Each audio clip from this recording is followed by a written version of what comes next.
My boyfriend and I live in a big party city, so we're pretty used to strange neighbors and odd people. But 1 month ago, we had a really unsettling encounter. We just got the full context today. We live in a subunit of a larger house, and our landlord and one other person live in the other units of the house, and we noticed that our landlord had brought a few different dates over to the house. We didn't mind, and we weren't surprised when a girl was walking around the property. Last month, we went to sleep at about midnight and woke up 30 minutes later to knocks at the door. I told my boyfriend not to open it, but he said it was the girl that we saw earlier. I still felt very uneasy about the situation, so I put my clothes on and grabbed my keys and picked up our dog in case I had to run out the back door. I then go stand in the hallway next to the front door so I can hear the conversation, but she can't see me. She sounds very drunk and she tells my boyfriend that she's my landlord's fiancée. I am somewhat confused by this because of our landlord's other dates. However, she starts talking about how we're good tenants and mentions personal details about us, so we assume that she actually is his fiancée. She asked my boyfriend for a lighter for a cigarette, and we expect this to be the end of the interaction, but she then tells my boyfriend that our landlord is at a hotel cheating on her right now. My boyfriend responds with, "Oh, wow." And then she started flirting with my boyfriend. She invited him to come swim in our landlord's pool with her, and he declined. Now I'm starting to get less scared and more annoyed with this chick. She's rambling about a bunch of different topics and basically holding my boyfriend hostage. And finally, she gets to our neighbors. She starts going on some racist rant about them, using slurs that I have literally never heard in real life because they're that bad. And at this point, I'm pretty sick of this woman, so I step into the door frame and tell her that we have to wake up early. She was clearly shocked by me showing up, and this is when her face changes. She glares at me, and suddenly we aren't good tenants anymore, and she calls us white trash for not taking our garbage bins out in time for trash day. She screams that she's going to get us evicted if we don't get on her good side, and at this point we just close the door in her face. We had a really long discussion about whether or not we should complain to our landlord about her, and we assumed that he actually was dating this girl and that she just happened to be crazy. She probably caught him cheating and was trying to sleep with my boyfriend for revenge or something, but realized that wasn't going to happen. Eventually, we decided to text him. He apologized for the situation but was very vague. He doesn't mention that she is not his fiancée and that he'll remove her, and we assume that this is the end of it. For the last month, she's been blasting music, banging on the walls, taking things out of the shed, and coming into our section of the backyard in the middle of the night. I was absolutely terrified the first week and couldn't sleep at all. I would stay up all night listening to sounds and staring at our back window to see if she was in our yard, and eventually I just kind of got used to it. Our landlord had basically vanished. We hadn't seen him for the entire month until today. And today my boyfriend is walking our dog when he sees our landlord back on his porch, and our landlord finally tells us the full story. He went on a few dates with this woman and she seemed totally normal. Eventually, they go back to his section of the house, and when he wakes up, she's behaving much differently. He asks her to head out while he's at work, and he comes back and she's still there. And it turns out that this is what she does. She goes home with men and invades their home until they get her lawfully evicted. My landlord went to a different property for a month while he worked on a case to get her evicted. And we found out that she got served an eviction warning the same day that she came to our house, and that's why she was flirting with my boyfriend in an attempt to squat in our home. And that's why she was so angry when she found out that I lived there too. My landlord actually negotiated a way to get her out of the house a few days early. He bought her a one-way flight to another state, so if you live in the Midwest, watch out. She's coming north, and I'm very thankful that it's over here.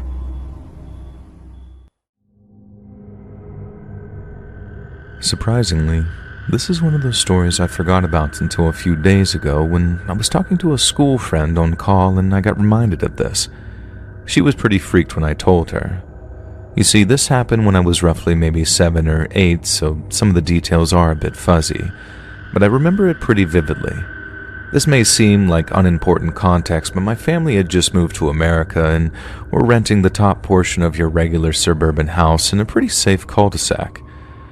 I had friends, they were triplets, about 3 or 4 houses down, not far at all, and every day I'd go hang out with them. And around 9 or 10 in the night, my older brother, around 11 or 12 I'd say, would make the 2-minute walk and come and get me and walk me home since I was pretty young. One night he came to get me as usual. The sun wasn't fully down, but it was getting pretty dark. We started down the walk as normal when he started casting glances over his shoulder. I didn't really notice until he shoved me hard away from the sidewalk and between 2 houses. Each house had a huge fence that separated their backyard, not ours though, and he'd made me crouch behind the fence. I remember being really scared, but more confused since I had no damn idea what the hell was going on. More specifically, he was a pretty big prankster.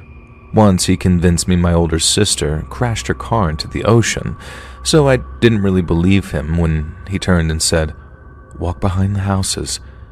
I think someone's following us." Now looking back now, he was probably trying to keep me calm. However, whatever calm was left in my tiny 8-year-old body was gone the moment that I turned around and looked. The man had followed us behind the houses, and he was just by the edge of a few houses down near a different fence line.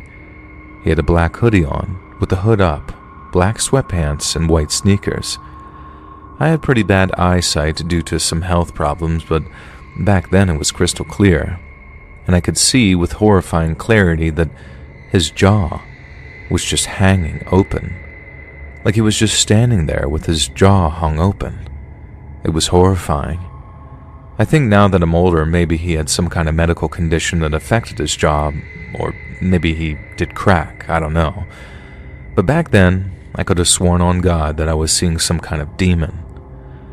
Now anyway, my brother, when he saw that I was looking and getting ready to freak out, he told me, "Just run, as fast as I can to our house." And we booked it. Neither of us looked back, but we were so scared out of our minds. And like I said, we only rented the top portion of the house, so the bottom, with a sliding door in the backyard, belonged to some other tenant.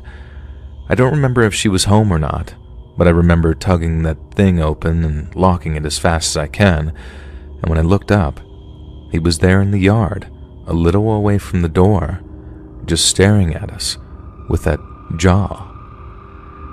Me and my brother told my sister and my mother immediately. My father was away for a work trip at the time, but nothing came of it. Not until the day after. We went to meet my dad at his warehouse, which had a small live-in portion above it where we lazed around until he was ready to head home with us. Around dusk, he came up and told us that we might have to wait since the police were there. He walked us around to the back window of the small area to show us police officers all around the backyard area of the warehouses. There were a few in line and a white van parked on the grass by the edge of the woods. Like I said, I was pretty young, so I don't remember many details of what actually happened, but I do remember my dad, who hadn't been told about the day prior, telling us that they found a man and a woman in the van. The man, he said, had his mouth hanging wide open. He seemed really disturbed while telling me about the whole thing and wouldn't answer any more questions about the woman. Maybe she was dead, I have zero idea. I do know that they were arrested on trespassing charges. I don't know anything else, and I haven't asked about it. I doubt that he'd remember. It's been over a decade, and he's pushing 70, but it freaks me out to this day. I still can't believe it happened, and I don't have any answers for it. I talked to my brother briefly about it in hopes that he remembered more than I do, but all I got was a long tirade about whatever medical condition the guy probably had for his mouth to be like that. He's an annoying medical student now, and sometimes I think maybe the guy didn't mean any harm and was just drugged out of his mind, but this was in the world's safest neighborhood and doesn't explain why or how he showed up at my dad's workplace.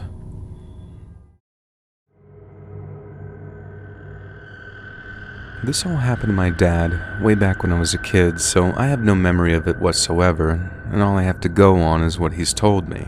But here goes. When I was younger, my mom and dad were in a kind of precarious financial situation, so we rented out the second floor of what was quite a large house to this older lady named June. Well, one day, she starts getting behind on her rent, and my parents understanding at first, but after a while, she started acting more and more squirrely, as they put it, and the relationship between her and my parents got worse and worse. At first, it was just excuses as to why she didn't have the rent. After that, she got more and more aggressive every time my dad brought the subject up. In the end, she owed 4 months' worth of rent when my parents finally decided that they couldn't have June living there anymore. It wasn't an easy decision either. They'd started off really liking each other, but the situation had just soured over time. So then, one day, Dad goes to confront her and tells her that they want her to move out. Dad says he was expecting quite a confrontation, but to his surprise, June said she had the cash for 2 months of back rent and promised to get him the rest by the end of the following month. My dad said that this was obviously a welcome turn of events, and he accepted June's invitation to come up to her half of the house so she could give him the cash. She asked him to wait on the landing, which was decorated as a kind of sitting area with a coffee table and a few chairs, then she went off to get the money. Dad said that he waited for a little while. Then as time started to drag on, he got more and more impatient. He went off looking for June, but he found that she'd locked herself in her bedroom. Dad asks what's going on, but June says everything's fine, and she's just looking for the cash. Dad asks why she'd locked the door, but she repeats that she's looking for the cash and that everything is fine. Dad then waits some more, growing more and more frustrated, but the next time he calls June's name, she won't reply. Dad then puts his ear to the door because he can hear whispering, and he's almost certain that he hears her saying, "Help me, please. I'm trapped in here." It takes Dad a second or two to figure out what's going on, and he said at first he started asking her, "Are you okay in there? What's going on?" But again, she doesn't answer him. Dad said he was thinking, who the hell is she talking to? But then a minute later, it dawned on him. She's talking on the phone, and by the sounds of it, there's a good chance the person she's talking to is a 911 operator. Dad's suspicions were confirmed a few minutes later when he heard sirens in the street outside, and he went out to meet the cops to explain how it was all just some kind of false alarm. The cops said that June said that she had been violently assaulted by the homeowner, i.e. my dad. But since that wasn't remotely true, he was only too happy to allow them entry into our home. Dad showed them up onto the landing, how there were no signs of any struggle or anything, and then directed them to the room where June was held up. Once she heard the cops were there, June opened the door, but only allowed them entry into the room and not my dad. Minutes later, the cops came out again, saying to Dad, "You're not under arrest right now, but she needs more medical attention," referring to June. My dad panics and once again explains to the cops that he didn't hit her, and that he's genuinely stunned at how she'd gotten hurt when just moments before she'd been fine. But then the cops are all chill with him and explain they know that he hadn't hit her because they can clearly see where this lady had been bashing her head with something blunt in the same place over and over again. The lady said Dad punched her, and there was no way those wounds came from punches unless my dad was wearing a brass knuckle or something. And after talking to my mom, who had been sitting downstairs the whole time and had heard nothing, they let the EMTs take the lady to the hospital, then waited a few days before telling her that there was no case against my dad. They didn't charge her with a false report, which made my mom really angry, but it did give my dad enough leverage to get her gone once and for all. He said if she hadn't moved out by the end of the month, he was going to sue her for filing a false police report against him. Dad said that he wasn't even sure how that'd work, but he sure as hell scared that lady enough that she packed up and found somewhere else to live. I have a vague memory of this woman, but no memory of all the drama that unfolded. But my mom and dad say it was a particularly stressful time in their early parenting days. After all, They were sleeping in the same house as some obviously crazy woman with her kid who was still only like 3 or 4 years old at the time. And it kind of creeps me out to think about sometimes too, because if she'd do that kind of thing to herself, who knows what she would have done to us if the urge had suddenly taken her.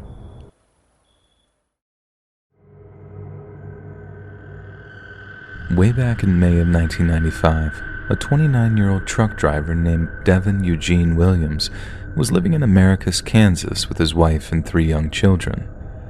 Having just moved into a brand new family home, Devin's wife would later say it was the happiest point in their marriage.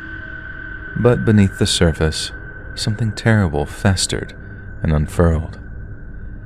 Devin was described by friends as a patient and good-natured young man, but just weeks after beginning an exciting new chapter in his life, he disappeared without a trace. On Sunday, May 28th of 1995, a 48-foot, 10-ton, 18-wheeler semi-truck hurtled through Arizona's Tonto National Forest. The roar of its engine was so loud that 2 campers, named Lynn and Jack Yarrington, temporarily halted their hike to see what all the commotion was.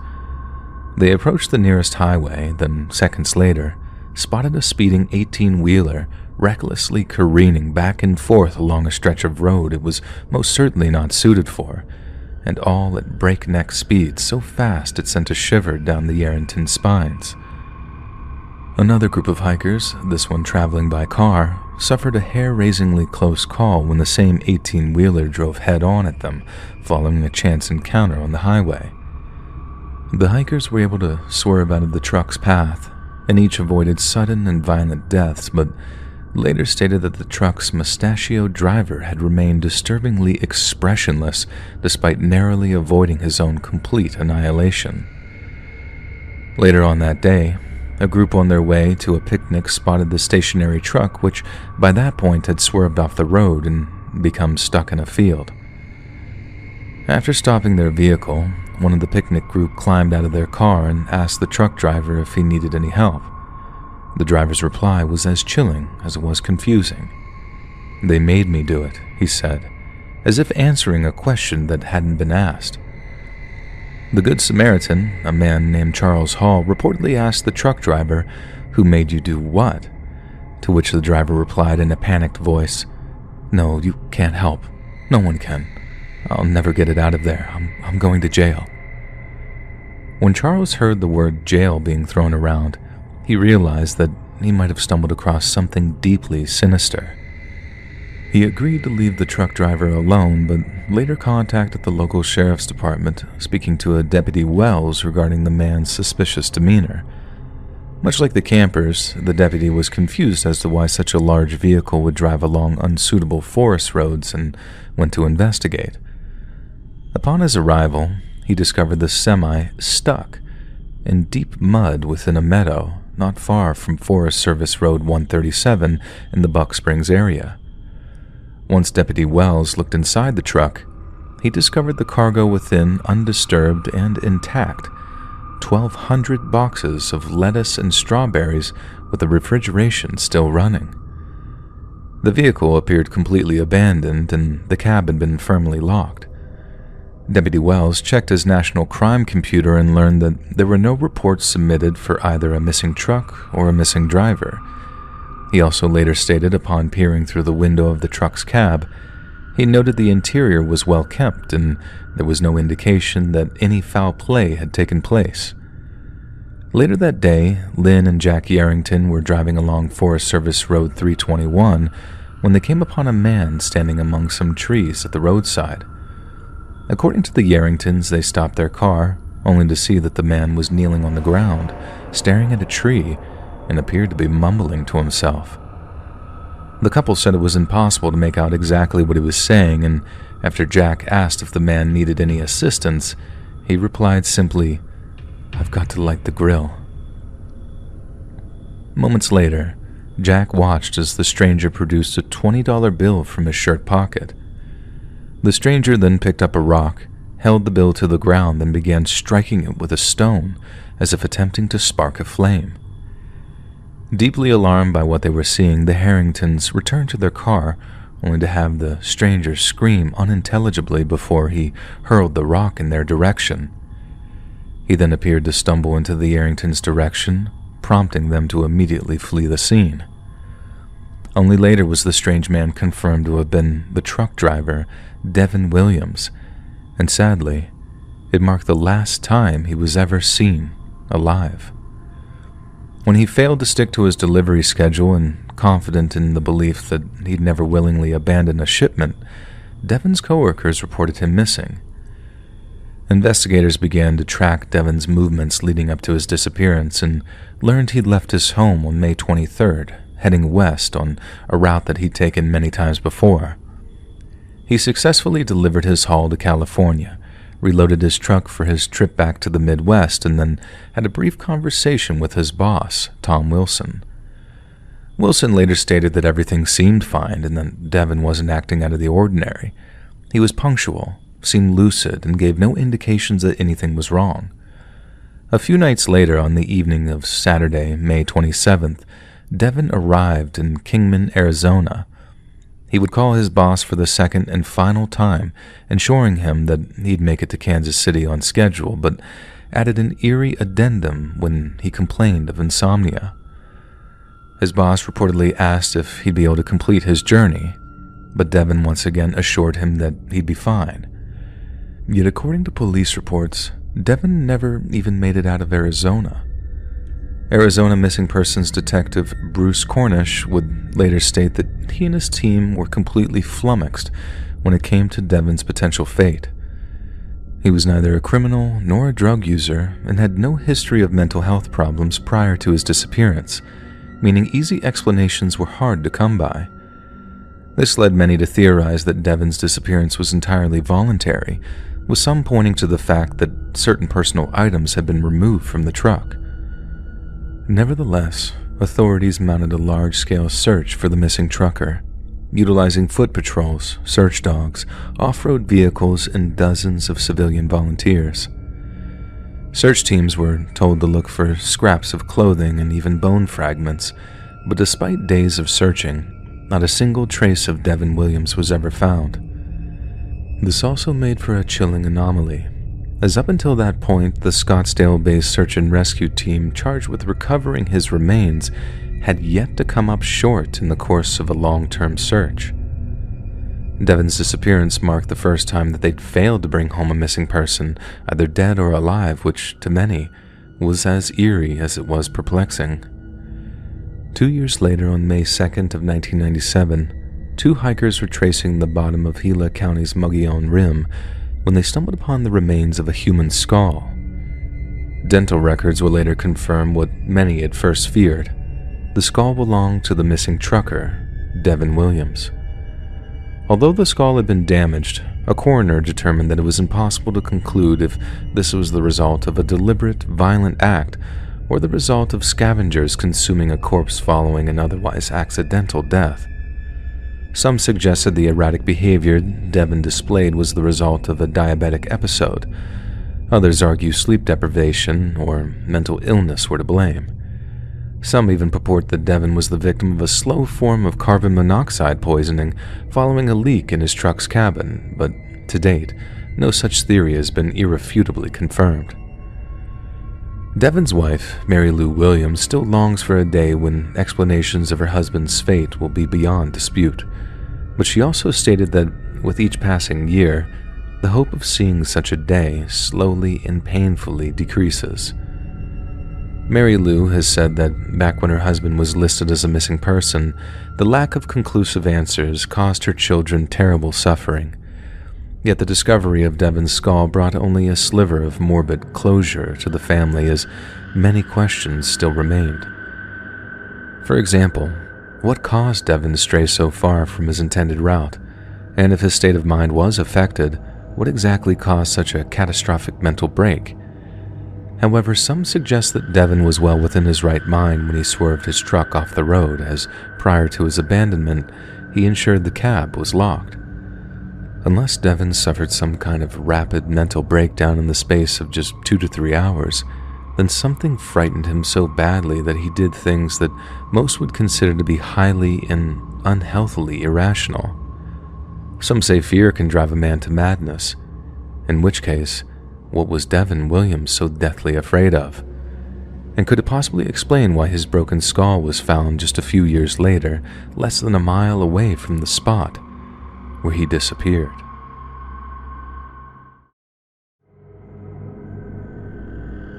I used to do a lot of wilderness hiking in real remote, inaccessible locations, and this is the story of the weirdest, most unsettling thing I'd ever come across. The woods had been quiet that day. I'd been hiking alone for 3 days, and the sense of isolation was starting to feel heavy. The trail was overgrown with trees pressing in close, and the further I went, the less it felt like a trail at all. I liked the feeling, though. It was the reason I visited places like that in the first place, to feel like I was stepping into a world untouched by anyone else. Around mid-afternoon, I came across what looked like a clearing, and then as the trees started to thin out, I saw it. It stood in a small clearing, perfectly centered as if someone had placed it there with care, maybe 8 feet tall and made of dark, weathered wood. It wasn't just a piece of wood, though. It was carved, roughly but with purpose. Faces were etched into its surface, crude and uneven, some long and narrow and others wide and round. They stacked on top of one another, staring out into all directions, and as I stared at them, I figured out what it was. It was a totem pole. But what caught my attention most were the teeth. The totem was covered in them, jammed into the wood like little pieces of decoration. At first, I thought that they were all animal teeth. There were long, curved ones like from a deer, and sharp ones that might have been from a dog or a wolf. But then I saw others, smaller and straighter, ones that looked almost human. They were yellowed and cracked, and some still rooted in fragments of jawbone, and my stomach turned and I stepped back on instinct. I didn't stay long. The thing felt wrong, like all those carved eyes were watching me, and I wanted to forget what I'd seen, but it stayed in my mind with me as I walked. The forest didn't seem the same after that, though. The air was heavier, the shadows felt longer and darker, and I decided to cut the day short and set up camp further from the clearing, maybe a mile away. But even then, I couldn't shake the feeling that something was wrong. That night, I couldn't sleep. Every sound made me sit up, and as much as I told myself it was just animals moving through the underbrush or the wind stirring the trees, I couldn't help feeling like something was out there, watching me. I didn't light a fire. It felt safer to stay in the dark, even though I was freezing, and I thought that I might not sleep a wink that night, but eventually, exhaustion took over and I drifted off. And I dreamed about teeth. And in the morning, I packed up and left as quickly as I could. I didn't go near the clearing again, and I didn't even look back. I've done a lot of solo hikes, but that was the first time that I felt like I wasn't alone, and I didn't like it. And a year later, curiosity got the better of me. The memory of that totem had stuck with me, but I started feeling like maybe I'd been overthinking the whole thing, and started to wonder if I'd imagined parts of it or blown them out of proportion. And so I went back. That time, I brought a disposable camera with me, one of those cheap ones that you wind up by hand, and I wasn't expecting to find the totem again, but I figured if I did, I'd want proof to send to you. And the forest felt different on the second trip. The overgrowth wasn't as dense as I remembered, and the trail was easier to follow, less wild, and I reached the clearing by late afternoon, but the totem wasn't there. The spot was empty, just a patch of dirt and grass where it should have been, and I walked in circles around the area looking for signs that it had been moved, but there was nothing. No drag marks, no holes where it might have been anchored, and it was as if it had never been there at all. But I know what I saw. The teeth, the carvings, the faces. It wasn't something you'd forget, but there was no trace of it. I took pictures of the clearing anyway, just to prove myself that I'd gone back, and when I got the photos developed, they showed really nothing but trees and grass. No shadows or odd shapes in the background, just an ordinary patch of forest. And I stopped telling people about it after that, and the few times I tried, I could see it in their faces.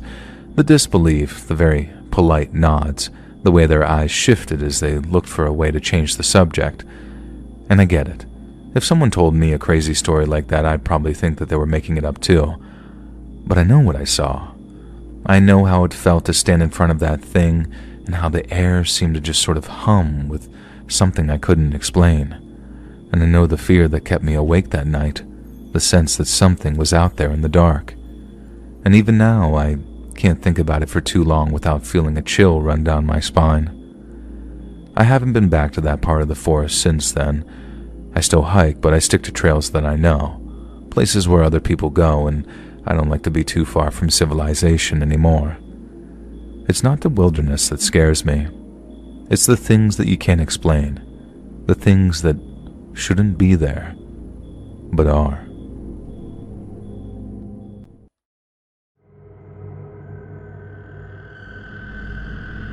This account pertains to my current upstairs neighbor.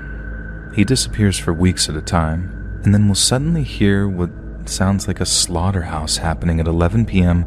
on a weeknight, announcing that he's now home. There's been a lot of things that have happened, but the top two that pretty much sum up everything you need to know about just how creepy this guy is this. One day I was bringing up groceries and he offered to help. I told him thank you and assumed that he would just take the bags to the second floor landing, place them outside the door, and then continue up to his apartment, like our other neighbor who has done this exact thing before. He follows me back out to my car and then stands about 4 inches behind me as I lean into the trunk of my car to get the last 2 bags. He takes all of the bags and then walks upstairs.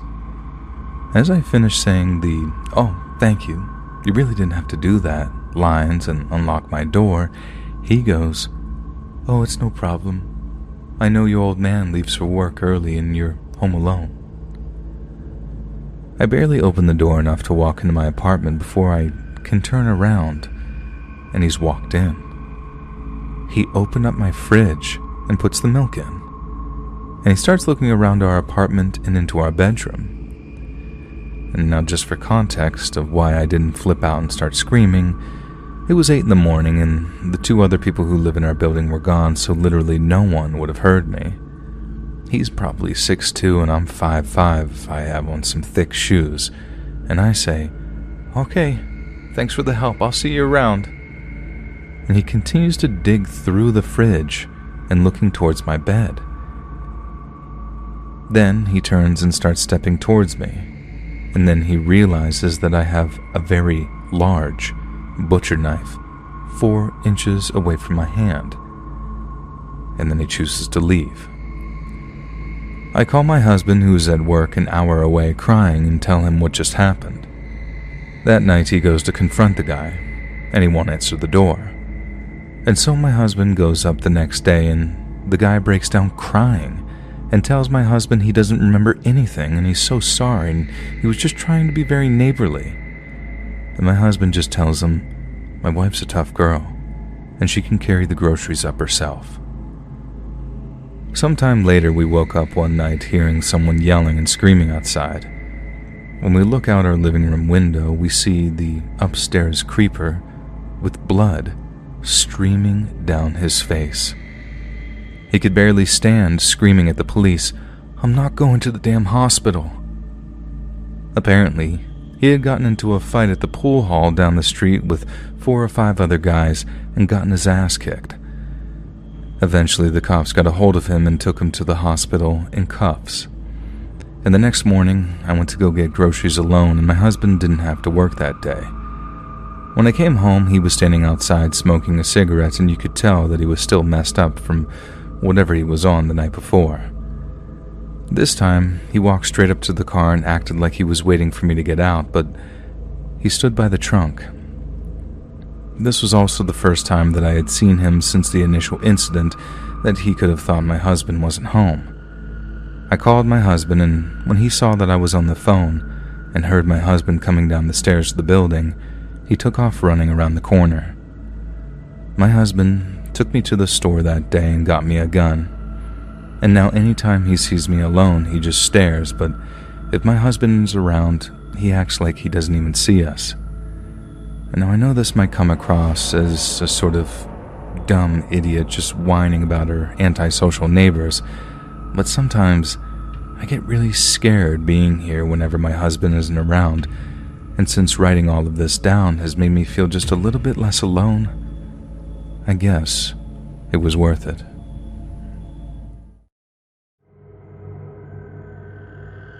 My name is Nina, and I've officially decided to sit down and write up the story of something I witnessed way back during my first ever office job. When I first started, I was getting to know all of my coworkers. A guy named Peter stood out right away. Everyone was super nice to me, but Peter just ignored me, and then was kind of cold and rude when I went over to introduce myself. People said he was like that with everyone and not to let it bother me. He showed up to work, did his job, and then drove home again, all without sharing so much as a good morning with the rest of us. I guess that was just his way. I mean, I still thought that he was a jerk, but he was good at his job, and these days I'd rather work with a competent asshole than an incompetent friend. But then came the day when Peter started not being so good at his job.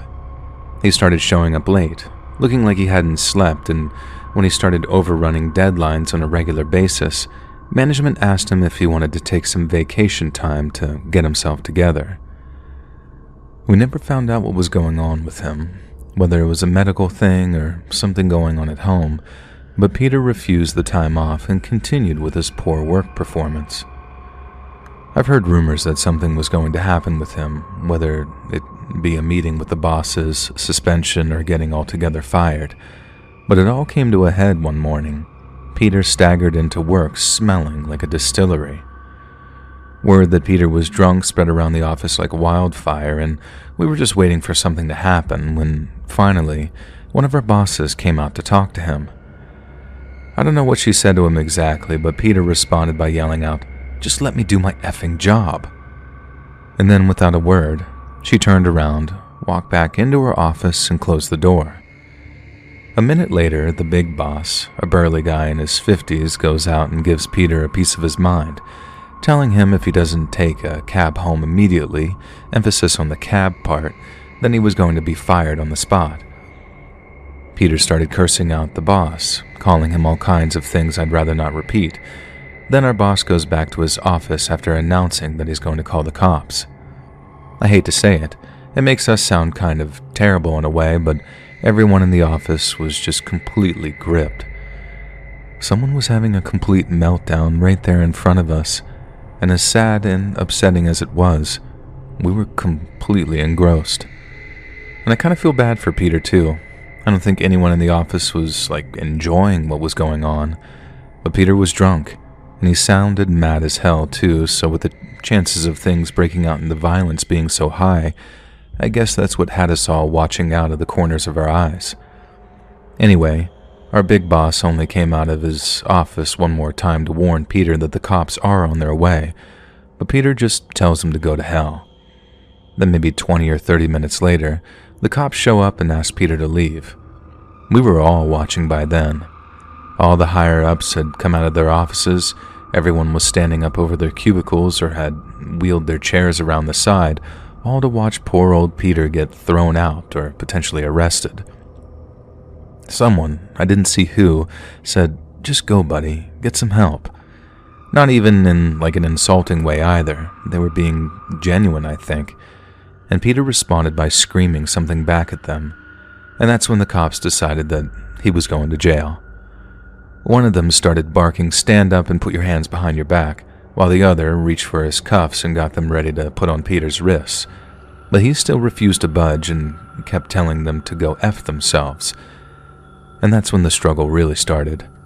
One of the cops started trying to grab Pete's arms, and he started pulling them away and generally resisting.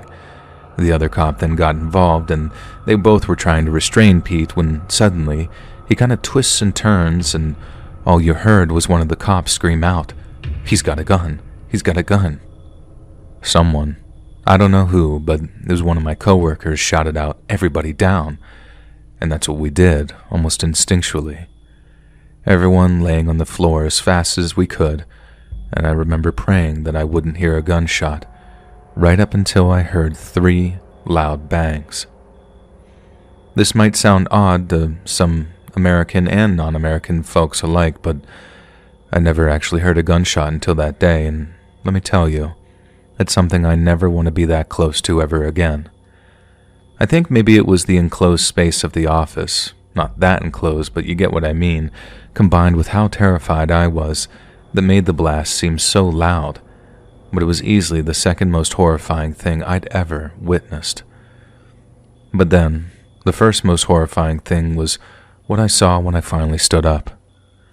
I guess one of the cops had panicked, and instead of helping wrestle Peter's hand off the other cop's gun, he just pulled his own and shot him 3 times.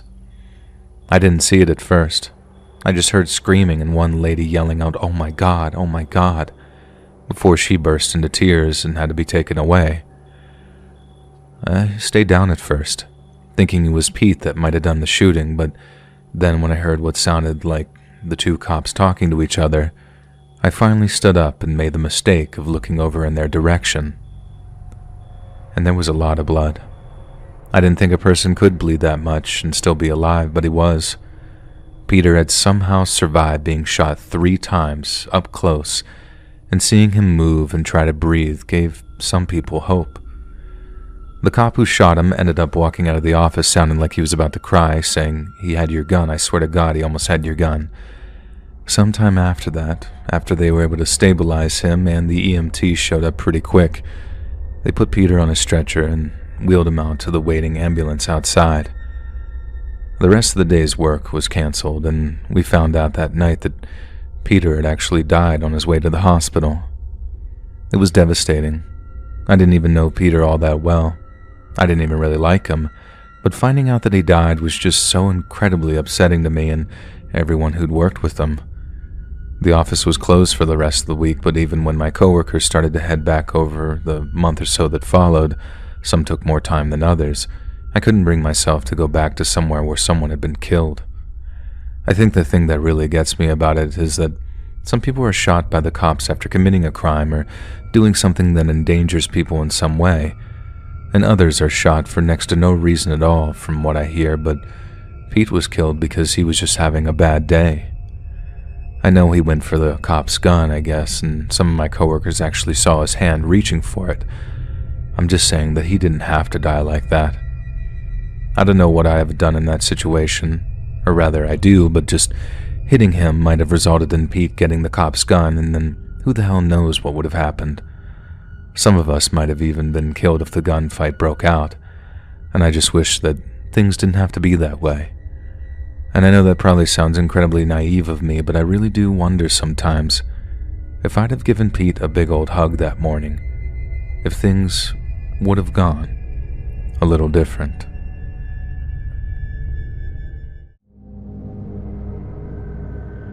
I was a university lecturer for the better part of 20 years, and in that time, I've met some great students and some not-so-great students. One lad, an international student from a country that'll remain unnamed, was probably the most difficult student I'd ever come across, and his country of origin shall remain unnamed because, frankly, he was the only problematic student from that nation that I'd ever had the displeasure of dealing with. Every other international student from this particular country was respectful, considerate, and exceptionally hardworking, but this one was not. The first thing he told me after realizing that my first initial stood for Maria and not something like Matthew was that no one in his country would take a female professor seriously. I simply replied if he wanted a passing grade, he could take the attitude of when in Rome. He seemed to find that amusing, and while he claimed that he'd show me all the respect I deserved, he did so with a deeply patronizing tone that suggested that he would never have done the same if we were in his nation of birth. And when it dawned on him that he'd actually have to work to get a passing grade, the student in question became incredibly ill-tempered and his performance dropped off completely. He became more and more problematic as the weeks went by until one day he simply stopped attending lectures. Initially, I had absolutely no issue with this whatsoever because it had gotten to the point where he could be rather disruptive from time to time. But after a while, I started to wonder what was happening with him. I ended up asking a colleague if she'd heard anything about him, and I'll never forget the look on her face as she asked me, "You haven't heard?" As it turns out, the surly student that I'd had problems with had been arrested by the Cambridgeshire police on charges of kidnap, false imprisonment, and grievous bodily harm. It took a while for the whole story to come out because, at first, no one knew anything other than the crimes he'd been charged with. But it didn't take long for people to piece things together and link it to another worrying on-campus incident. About a week before the problematic student stopped attending lectures, someone had filed a missing persons report with the police. This person claimed a friend or housemate of theirs, a female Taiwanese student, had gone out for a drinks date with a fellow student and then failed to return home. Students staying over at each other's flats or dorms is a very common occurrence, so for the first 24 hours or so, no one batted an eyelid. But then after another 24 hours without any communication from her, the girl's friends became concerned. They contacted the police and gave them the name of their friend's date, and officers were dispatched to the date's home. And the date turned out to be the same student I'd had problems with, but he claimed to have no idea where she was. The police then tracked the girl's mobile phone and discovered it was within just 50 meters of the guy's flat. So back they went to ask him a second round of questions, but not before acquiring a search and seizure order from a local judge. This allowed them into the student's flat, where upon entry, they found their missing Taiwanese girl. After accompanying the male student for drinks, the student had followed the male back to his flat. He'd been perfectly nice and charming through the course of their evening, but upon arriving back at his flat, his demeanor must have changed completely. When she expressed a desire to leave, the student became violent, and when things became physical, he restrained her, tied her wrists and ankles, and then proceeded to beat and torture her with a cigarette lighter. The victim was told that it was her education on why she shouldn't leave him, and the sooner she accepted that she was his property, the sooner her ordeal would end. From what I understand, the whole thing caused something of an international incident at the university, and the girl's family wanted to see their daughter's abuser prosecuted to the full extent of the law, and he was. It's just the punishment wasn't anywhere near in line with the crime. Instead of being sent to prison, the student agreed to pay the victim a hefty sum in compensation before being deported from the UK and given a lifetime ban from returning. I know that's at least something, but hearing that he'd basically gotten away with it was just as shocking as hearing about what he'd done in the first place. There must have been an awful lot of diplomatic wrangling going on behind the scenes, and although I've only a cursory knowledge of it, I know the word of international relations can be a murky one indeed. It just makes me sick to think of that poor girl, of everything she went through, and know that the person who did it was simply able to buy their way out of a prison sentence. Because for men like that, prison is the only place for them.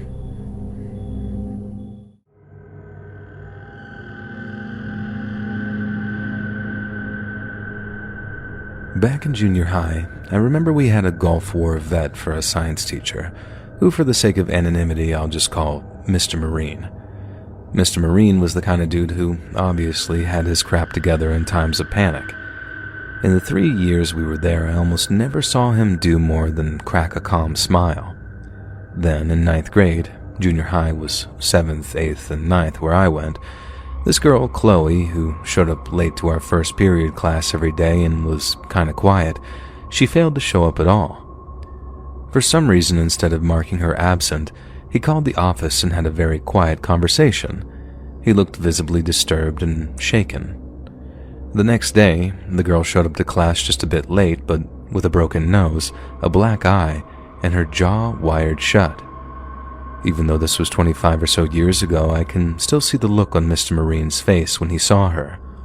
It was pure, murderous fury, and even more terrifying, he pulled her into his office, had a calm conversation with her, and sent her to the nurse. He then told the rest of us that nobody was to say anything to her about it as she'd had an accident and was embarrassed, and most people didn't even really care. Quickly the rumors spread though, Did you see Chloe?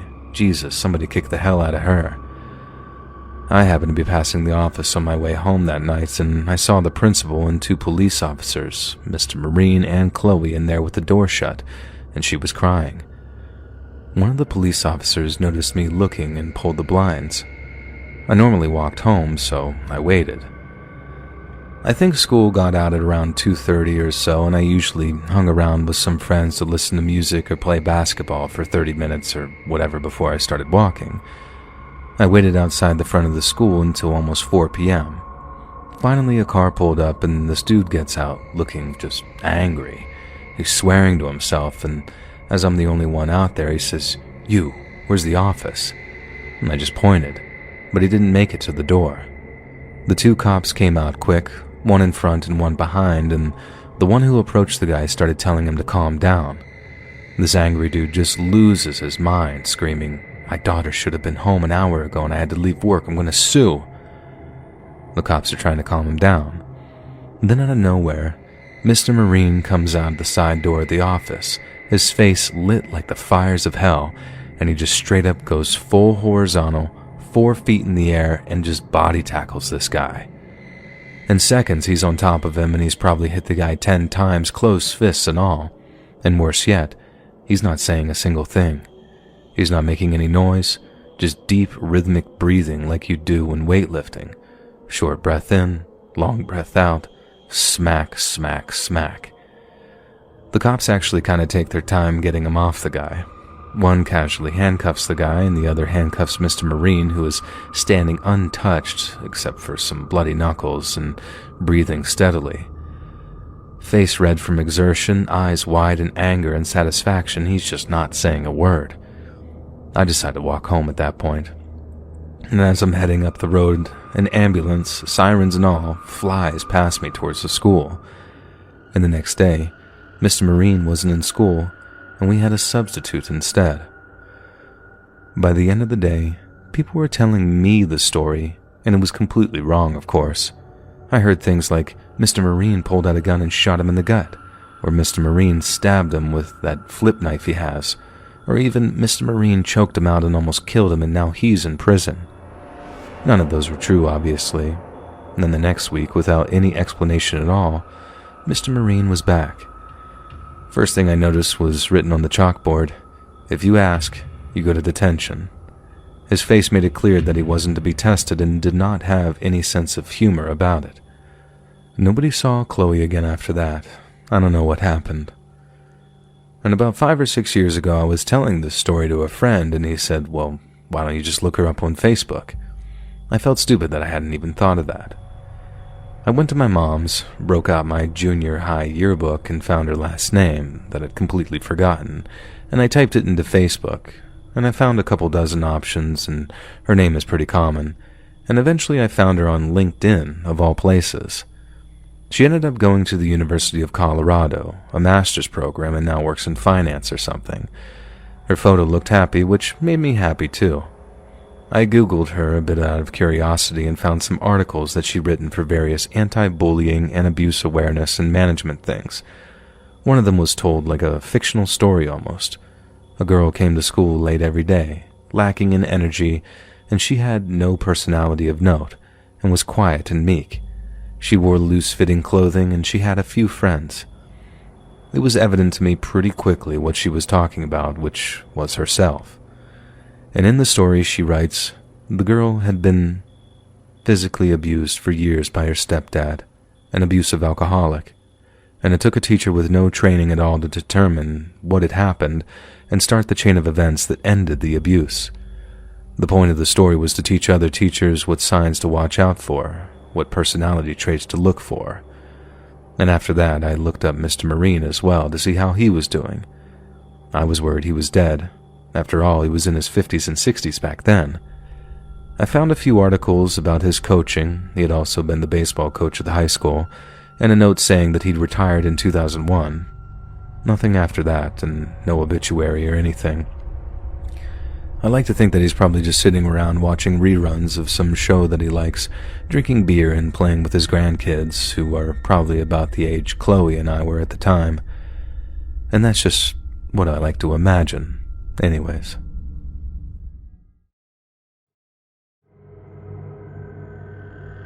In the quiet streets of Lancaster, Pennsylvania, where small-town charm met the digital marketplace, a tragic incident unfolded, leaving a community in shock that nobody expected to happen.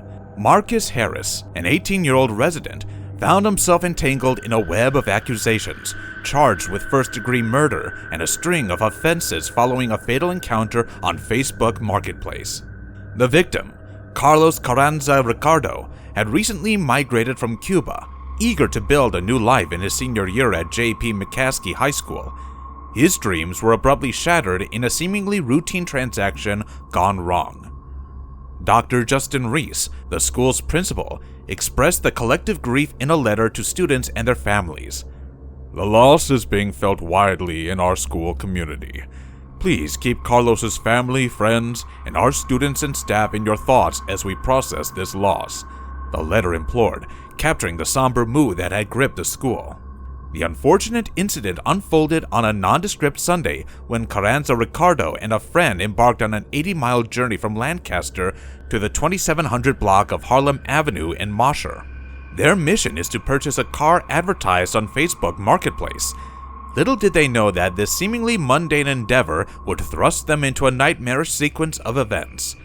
Charging documents revealed that as the duo decided against the purchases and began to drive away, gunshots shattered the air. In the chaos that ensued, Carranza Ricardo was struck in the head by a bullet, sealing his fate. The vibrant immigrant, who had come seeking opportunity and a chance at a better life, succumbed to the violence that lurked beneath the surface. Shock trauma became the stage for the tragic final act of Carranza Ricardo's life. The hospital, usually reserved for healing, now bore witness to the devastating consequences of a chance encounter turned deadly. As news of the incident spread, the community grappled with the senselessness of the crime. In the pursuit of justice, the police identified Marcus Harris, allegedly the perpetrator of the crime. Charged with grave offenses, including first-degree murder and attempted murder, Harris became the focal point of an investigation that sought to unravel the truth behind the fatal meeting. Ricardo's friend, an unwitting eyewitness to the unfolding tragedy, played a crucial role in Harris's identification. With a heavy heart, the friend recounted the events leading to the fatal shot that claimed the life of his companion. The details painted a grim picture of a routine transaction turning into a horrifying crime scene. Upon locating Harris at his residence, police discovered a handgun, adding a sinister layer to the unfolding narrative. Harris, however, maintained his innocence, claiming to be the seller but asserting his ignorance regarding the subsequent gunfire. His narrative painted a conflicting picture, leaving investigators to piece together the puzzle of that fateful evening. "I was the seller," Harris insisted during police questioning, according to the charging documents. However, he maintained that he had returned to his brother's car after the transaction was called off, only to hear gunshots fired shortly afterward. As the legal proceedings commenced, the city councilman for District 9, John Bullock, shared his sentiments over the tragedy. "My heart goes out to anyone who loses a family member, having lost family members myself. It's a hard thing to deal with, especially when they're just trying to make a transaction. They weren't involved in anything nefarious," Bullock reflected. The community leader emphasized the need for continued efforts to prevent such crimes, particularly among youth. Despite a decline in overall homicide and deadly shooting numbers in the city, Bullock acknowledged that there was still much work to be done. "The loss of one person is still too much, so a lot of folks and neighbors may not feel that drop. We still just have a lot more work to do in the city," he affirmed. During legal proceedings, mourning, and community reflection, the specter of Facebook Marketplace loomed large over the narrative. The digital platform, designed to facilitate transactions and connect buyers with sellers, had inadvertently become the backdrop for a tragic tale of loss and violence. As investigators delved into the details, the role of Facebook Marketplace became a focal point. The virtual marketplace, designed to bridge distances and facilitate transactions, now finds itself entwined with a real-world tragedy. The allure of convenience and accessibility that platforms like Facebook Marketplace offered in this instance led to devastating consequences. In the courtrooms, The story unfolded with each witness's account and piece of evidence, with the marketplace surfacing repeatedly in conversations. The digital platform, designed to bring people together for commerce, was now a central element in a narrative that transcended the boundaries of the virtual world. As the legal proceedings continued, the community grappled with the aftermath of the tragedy. Dialogue echoed through the halls of J.P. McCaskey High School as students and staff sought solace and understanding in the wake of Carranza Ricardo's untimely demise. The resonance of his loss reverberated through conversations, with each mention of Facebook serving as a stark reminder of the intertwining of the virtual and the real. In the somber moments of reflection, the community sought not only justice for Carranza Ricardo, but also a collective introspection on the implications of digital transactions. Facebook Marketplace, once a beacon of convenience, now carries a weight of responsibility in the community's consciousness. As the legal proceedings unfolded and the community grappled with grief, the story served as a poignant reminder of the fragility of life and the unforeseen consequences that could arise in the pursuit of ordinary transactions.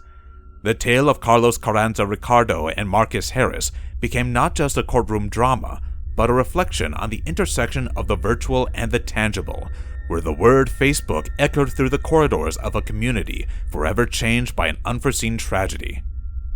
And so, the town realized how fragile life is and that unexpected dangers can be hidden in ordinary things, like buying and selling. I don't understand, James. I'm worried about our son. He was just fine the day when we went there. Don't worry, honey. I think he's feeling unwell. That's why he's so quiet. Give it some time, and he will get back to normal. James replied in a calm tone after hearing my concern about Austin. I hope so, I said while taking a long sigh. My name is Martha Geller. I got married to the love of my life, James, at the age of 21. But even after 15 years of our marriage, I was unable to conceive. We tried everything and spent our entire life savings to get pregnant, but were unable to. After years of suffering and prayers, God finally blessed us with a son like Austin. He was our only child, and we loved him very much. But the problem was that for trying to get pregnant, we were not able to save a single penny to raise our child. Both of us are working to provide everything for Austin. He is 7 years old, and he was always a bright and cheerful child who could bring a smile to your face even if you were having the worst day just by his childish and cute acts. We used to be busy all week and were not able to provide much affection, but no matter the case, we would always go somewhere out to eat on the weekend by Austin's choice. Austin was asking to go to Domino's Pizza that day, but we could not take him, so we decided to give him a surprise. When we came back from work, Austin was playing with our cat Myuu. We adopted Myuu before Austin was born, and she loved him with all her heart. They were like siblings, inseparable. As we entered the house, Austin came running into my arms as always. "Austin, are you ready for a surprise?" James asked him with a big grin on his face, while I smiled softly, holding Austin in my arms. "Yes, Daddy!" he squealed in excitement and looked at me in hopes to find out about the surprise. "Not this time, Austin. This surprise is from the both of us, so I cannot tell you." I pinched his nose playfully while saying that. He cutely pouted at my response. James and I both started laughing, and looking at us laughing, he also joined in. We sat inside the car, and James drove us to the Domino's Pizza location that was on the verge of the town. When we reached, the time was 11:08 p.m., and their closing time was around 11:30 or something. As Austin saw us entering the pizza place, he was super happy and excited. The place was almost empty except for one or two customers that were sitting in there.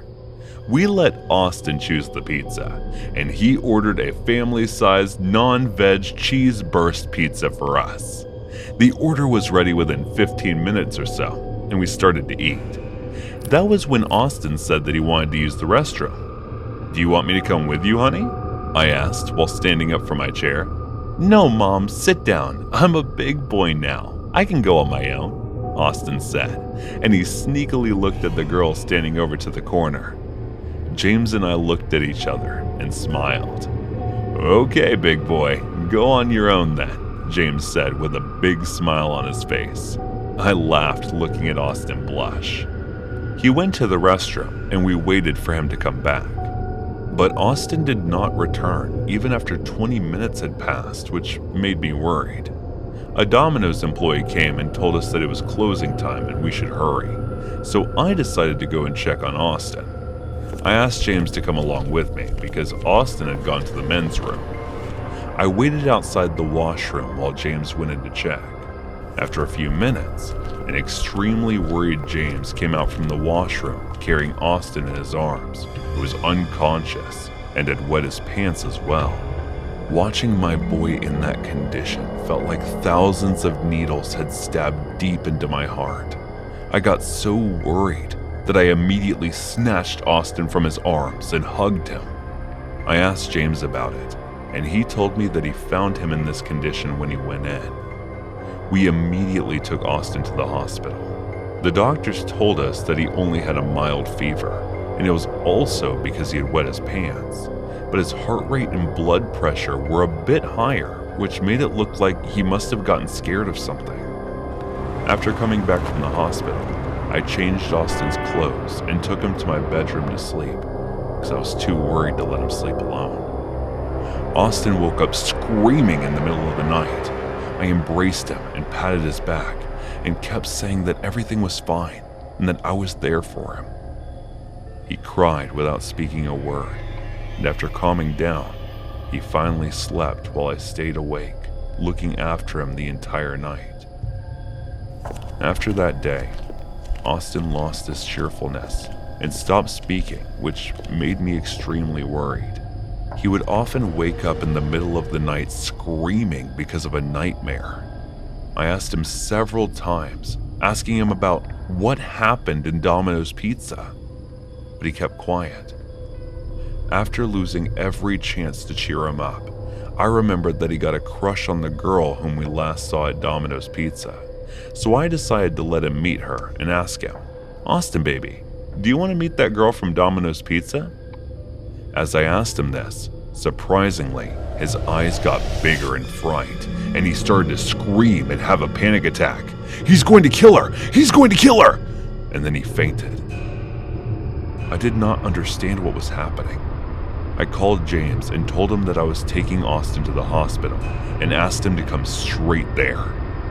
As James reached, I told him to look after Austin and not to leave his side no matter what. I went to the Domino's to check what made my boy like this. After reaching, I asked around about the girl and found out that she had died. She went to the washroom the same night, and after coming back from there, she died from a heart attack. The strangest part was that she died after we brought unconscious Austin to the hospital. I still could not figure out what happened that day, and how did Austin know that she was about to die? But then one day, I found a drawing that Austin made that looked like a monster with devil horns.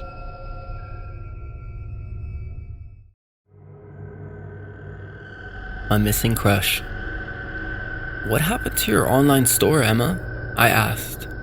"Nothing much. I have set it up, but promoting it is an issue," she replied with a tired voice. "But I thought you said you had enough money for that," I said again, reminding her of this. "Yes, that was when I did not know how much it was going to cost. Promotional stuff is more expensive than I thought." She again looked at me with tired eyes, and that's when I got an idea. "Why don't you try self-promoting? I can help you with that," I suggested. "What? Will you? Really?" She held my hand and asked me while looking into my eyes. "That's what I just said," I said, and it made her happy. We decided to come up with a few strategies to do the self-promotion and then meet the next day at a coffee shop near my office. The next day after work, I got earlier at the coffee shop and waited for Emma to show up. About 50 minutes later, she walked to the table I was at and sat across me. She looked pretty in the green dress that she was wearing, Anyway, as we were sipping our coffees, we started to discuss just what we would be doing to self-promote this thing. I suggested we started by sending out messages to everyone we know and use social media to promote the store, since social media could attract most of the customers into visiting Emma's website. Facebook was my primary suggestion because it is the biggest platform that has the largest audience among other social media platforms. I had to set up a page and start promoting the store. I told her not to worry too much about it, for I would take care of setting up the pages and everything that they needed. After finishing up the discussion and the coffee, I asked to drop her home and she agreed to. For those of you who are wondering about me, my name is Eden Miller. Emma and I have been childhood friends and I've always had a crush on her. But she only saw me as a friend and nothing more. I did not want to ruin our relationship, so I never told her how I felt. We graduated from the same high school, and after that, Emma got into fashion design in college, while I chose business management. During the second year of college, she got into her first relationship, which made me feel devastated, but to my relief, they broke up within a few months. Emma had always been working part-time jobs even when we were in high school and saving up money, and after graduating from college, she decided to open up her online clothing store. Even though I told her that I would help her financially if she needed it, she never asked for my help. So it was finally my chance to prove myself to her. After dropping Emma off at her house, I went to my apartment, and despite my busy schedule, I started working on the Facebook page for her online store. I asked all my friends to spread the word about the store, and they were pretty nice to do that. After setting up the page, I started uploading frequent posts regarding the online store, products, and things of the sort. A week went by and the response was slow, but I was positive that it would increase over time. I guess Emma was too eager for it to get successful. She called me one day and told me that as she was uploading some stories related to her store, she got a message on Facebook from a stranger. The stranger told Emma that he could help the store become a success in no time and asked her to meet somewhere for further discussion. I told her that there are many such scams on Facebook, so be careful. And despite my asking her to reveal the address where he asked to meet her, she did not tell me about it. Emma, who used to tell me every little detail of whatever she was up to, was not telling me something as important as this. It made me feel anxious for some reason. I felt that something was definitely off about this.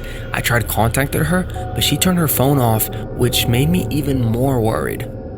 As time was passing, I started feeling this tightness in my chest because her number was still off.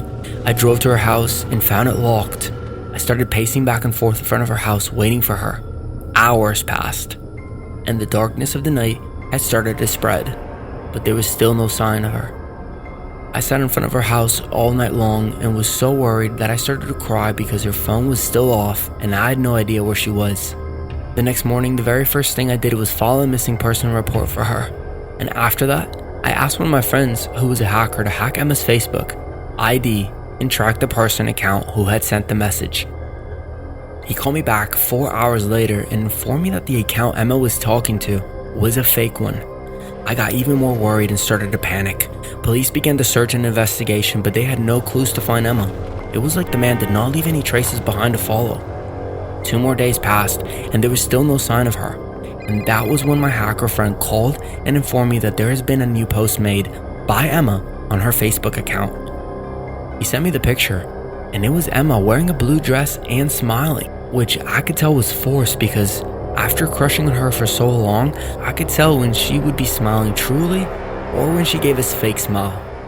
After looking at this picture very carefully and closely, it seemed that she had bruises on her neck, which were covered up with makeup, and her eyes looked puffy as well. I zoomed in on the picture and tried to recognize the surrounding. It seemed like a nightclub in Western Town. I updated the police about the details and headed to the nightclub. The officers reached there before me and asked about the girl in the picture. The employees denied seeing her. As we were asking around, one of the employees admitted to seeing her with a man.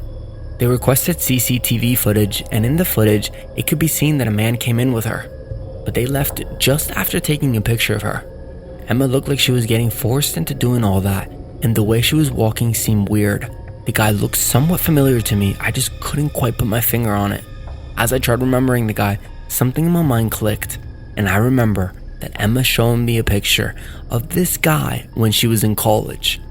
He was her ex-boyfriend, Derek. I guess I never told you why Emma broke up with him. It was because he was manipulating her. He was aggressive, and he started to raise hands on her while making up his assumptions. Anyway, I told officers about the guy, and they immediately went and started tracking his whereabouts.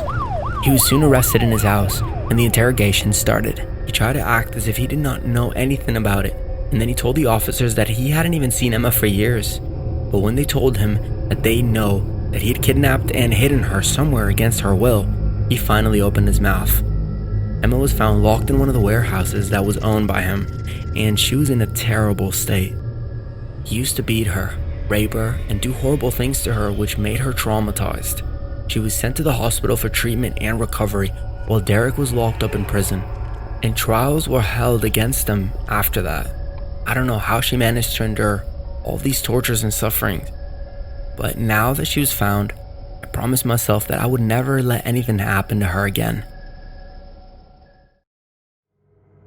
In my early 20s, I went through a wandering stage. I had just graduated from college and couldn't find a job anywhere.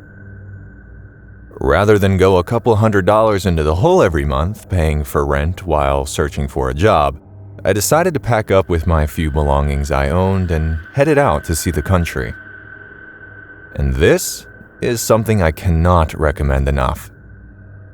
Stay off the interstates, pop a train from time to time, and hitchhike with no particular destination in mind.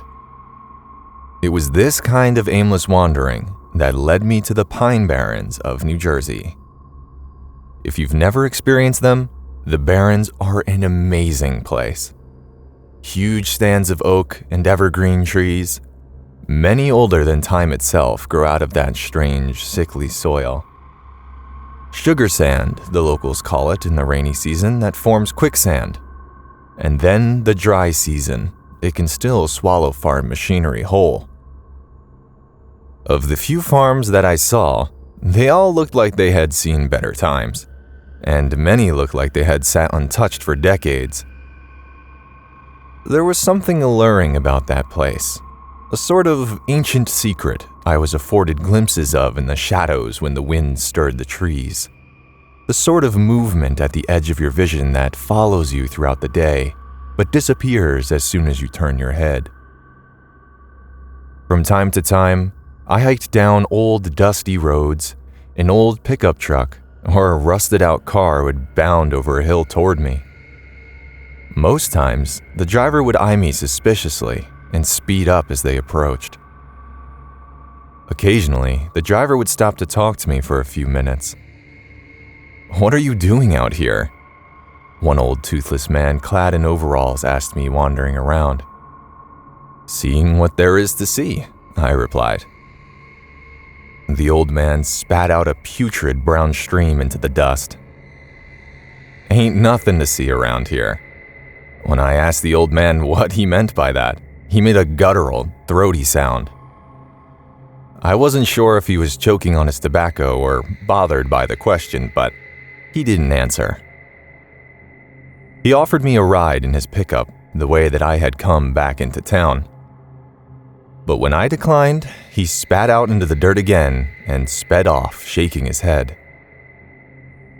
My eventual plan was to make it to Delaware sometime that summer and meet up with some extended family there, but I was in no hurry. In truth, I had been in heaven these last few weeks, taking my time heading south and exploring anything that caught my eye. I had explored every abandoned building and every cave I had seen. I had half my weight in power bars in my backpack. But over the last 2 months, I had honed my skills at trapping rabbits and gathering wild edibles. Sitting up late at night beside my campfire and sleeping beneath the stars. The night sky in an area so devoid of human influence is beyond comprehension. But tonight, there were clouds moving in, and the sun was disappearing faster than I had grown accustomed to. When the deep roar of thunder shook the valley, I knew that I had better find shelter. In the failing sunlight, I could see in the distance some structures at the top of the hill. I ran the half-mile distance and was disappointed to see that the ancient house and barn were in terrible shape. The roof of the barn had been completely collapsed, and the upper 2 floors of this 3-story house had collapsed into a mangle of ancient wood. Still, the house was my best option, so I made my way toward it as the heavens began to open up. As I'd seen on other properties in the area, this house had a small cemetery in the yard. I ran toward the gaping front door of the dilapidated house, carefully making my way between the headstones. When lightning flashed, I was able to make out the name on several of the headstones, which the elements hadn't completely erased. When they got inside, the floor was spongy, but felt solid enough to hold my weight. I took off my pack and set it near the door, caught my breath, and had a look around. The hinges of the front door had long since rusted away, but I was able to fit the door back into the opening enough to hopefully keep the wind and rain out. At one end of the room, there was a stone fireplace and chimney which was solidly constructed, but I had no wood for a fire. Next to the fireplace was a stairwell full of rubble and cobwebs. I didn't dare apply my weight to those steps, as many had rotted to nothing under their own pitiful weight. Opposite the front door was an opening to an old kitchen of sorts, but when I tried to approach it, my foot went clean through the floor, and I decided to stay put until the storm blew over. The remains of the upper floor did an adequate job of keeping the ground floor dry, and I was able to arrange my sleeping bag so that very little water draining from the upper floors managed to land on it. I got out my harmonica and played for a few minutes, then stopped, apprehensive. I didn't know what I was afraid of, but something had chilled me to my core. Outside, the storm had continued to build in intensity. My eyes were focused on that stairwell, seeing nothing in darkness, and flash blinded when lightning struck. I must have fallen asleep at some point because suddenly I came to with a searing pain in my neck from leaning my head against the wall for so long. Outside, the storm continued to pound down its fury upon Earth. As I sat there, rubbing my neck, and began to chuckle to myself for getting wrapped up in the superstition of the area when I heard it. At first, I heard indiscriminate movement of stairs and the ruins of the upper 2 floors. I was just about to write it off as rats when suddenly it stopped. I froze in place, daring only to move my eyes, and even then, just barely. After 30 seconds of paralytic fear, I smiled at myself again and was just about to settle into my sleeping bag when I looked toward the stairs. At the top of the doorway were a pair of glowing red orbs staring directly at me. Very slowly, they closed down to horizontal slits, then opened up again wider than before. I can't tell you how long I sat there staring at it, staring at me. It could have been a second. It could have been hours. And eventually, my lower-level self-preservation skills began to kick in, and subconsciously, I started reaching for the knife on my belt. Our eyes locked. My hand progressed inch by inch towards my only means of defending myself.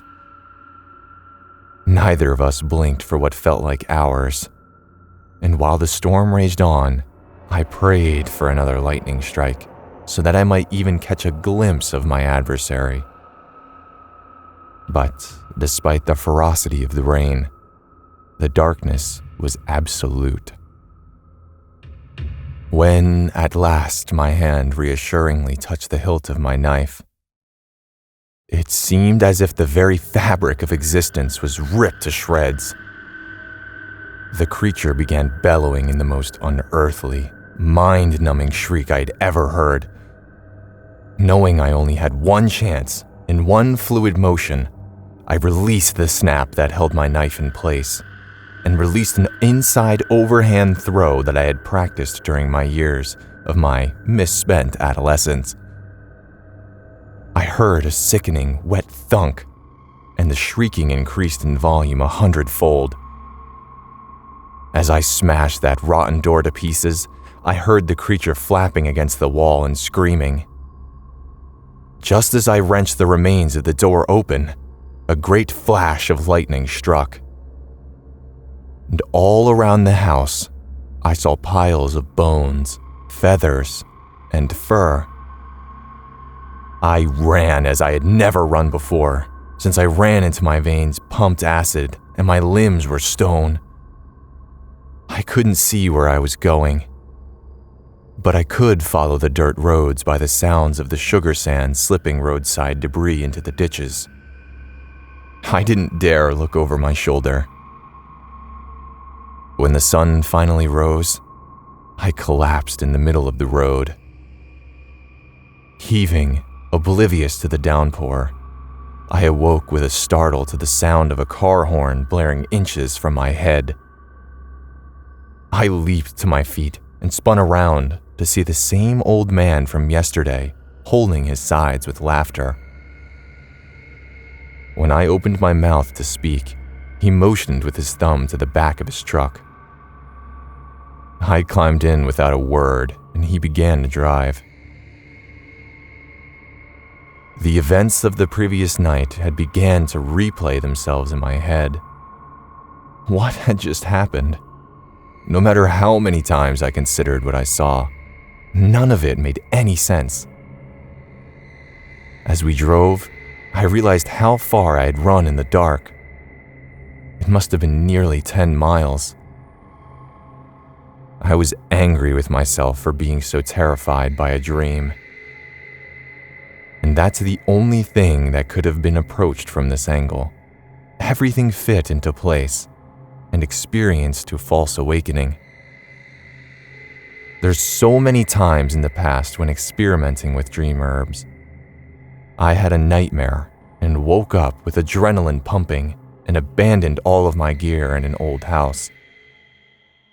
I suddenly realized that the truck had sat motionless for quite some time, and the old man was turned around in the seat, staring at me. I looked up at him, and he grinned. With sickening horror, I realized that we were at the bottom of the hill on which that wretched house sat. I jumped out of the pickup and thanked the old man who drove off. I slowly walked up the muddy path that led to the house, composing myself. When I reached the yard, I saw the old piles of bones, which had shocked me the previous night during the storm. Of course, there were coyotes and foxes in the area, and I had hunted a couple wild turkeys. The critters probably had their dens around here, and they had been using the house as a windbreak. Inside the house, everything appeared as I had left it. My sleeping bag, my pack, and my harmonica was sitting on the floor, and I could see my knife sticking out of the wall across the room. I packed everything up and put on my backpack, then walked over to the stairs and pulled my knife out of the wall. I was about to return it to the sheath on my belt when I looked at the blade and noticed the dried-on blood and that clump of oily black hair stuck to it. Stalked. After completing my college education, I'd been living with my parents for a little over a year. I remember feeling grateful for their kindness and patience during that time, as I struggled to find a job and a suitable place to live. It was not an easy process, but I kept myself motivated and optimistic and eventually landed a job that I enjoyed in a cozy apartment that I could call my own. The job I got was to work from home since people were still scared that Corona could strike again, and they didn't want to risk it. The pay I received was quite reasonable, especially for a recent graduate like me, and it allowed me to purchase things I needed online on platforms like Amazon. Unfortunately, I couldn't control my urge to keep shopping, and my expenses started to increase gradually. Soon after, I found myself scrolling through the app for hours, and even though I didn't need anything, I ended up ordering stuff anyway. Over time, I realized I had developed an unhealthy shopping habit, and it was causing me more harm than good. That day, as I heard the doorbell ring, I quickly made my way to the front door. On opening the door, I came face to face with a middle-aged woman who was delivering my order. I couldn't help but notice how well she looked for her age, so I decided to compliment her to be polite and make her feel good about herself. She blushed and responded with a heartfelt, "You really think so? Thanks. My husband never complimented me like that." Her response made me feel a little uneasy, and I couldn't help but think that she might be getting neglected by her husband or that she was probably divorced. In an attempt to make her feel good, I said, "His loss." She smiled and thanked me again before I closed the door to my apartment. However, as I looked back, I wish I hadn't said that. Ever since that day, every time I placed an order for food or any other item, I noticed this same delivery woman showing up at my doorstep to deliver it. Initially, I didn't find it unusual, and in fact, I appreciated the consistency in her service. However, with each subsequent delivery, I began to notice that she would give me strange compliments that made me feel deeply uncomfortable. She'd comment on my physical appearance and make personal remarks that crossed the line of professionalism. Her behavior left me feeling uneasy and violated. As I continued to order from Amazon, her behavior became increasingly disturbing. I'd catch her staring at me through my windows, even when I had the blinds closed. With each other, the delivery timings only got later and later, and this made me feel uneasy. I couldn't shake off the feeling that she was doing it deliberately. It was as if she was keeping tabs on me, stalking me even. I tried to ignore it at first, but the feeling of frustration and fear only grew stronger. In the end, I made the difficult decision to stop ordering stuff, hoping that it would put an end to her stalking behavior. One night, I was startled awake by someone ringing my doorbell non-stop. I checked the time, and it was past midnight.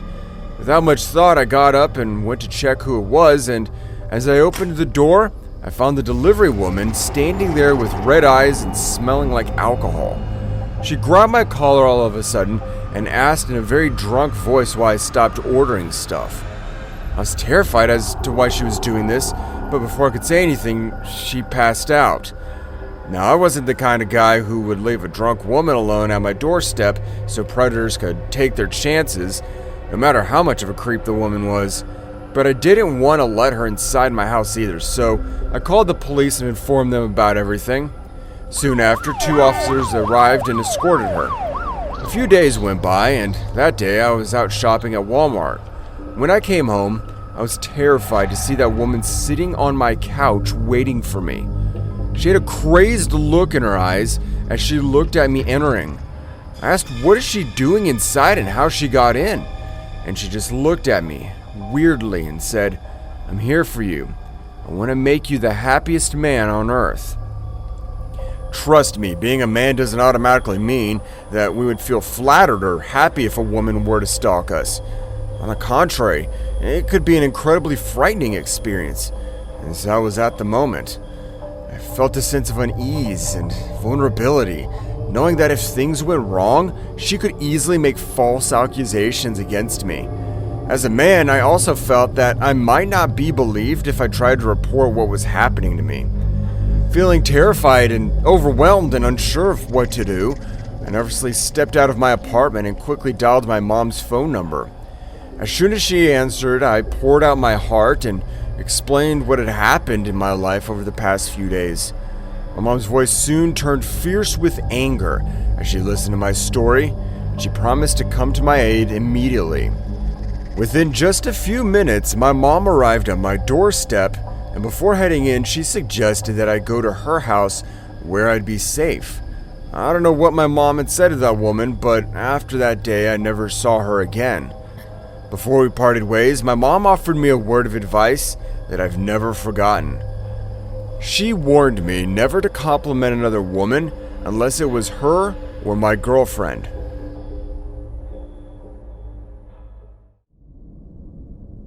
I wanted to tell you guys about my mentally unstable neighbor, who I will be calling Kay to respect her privacy.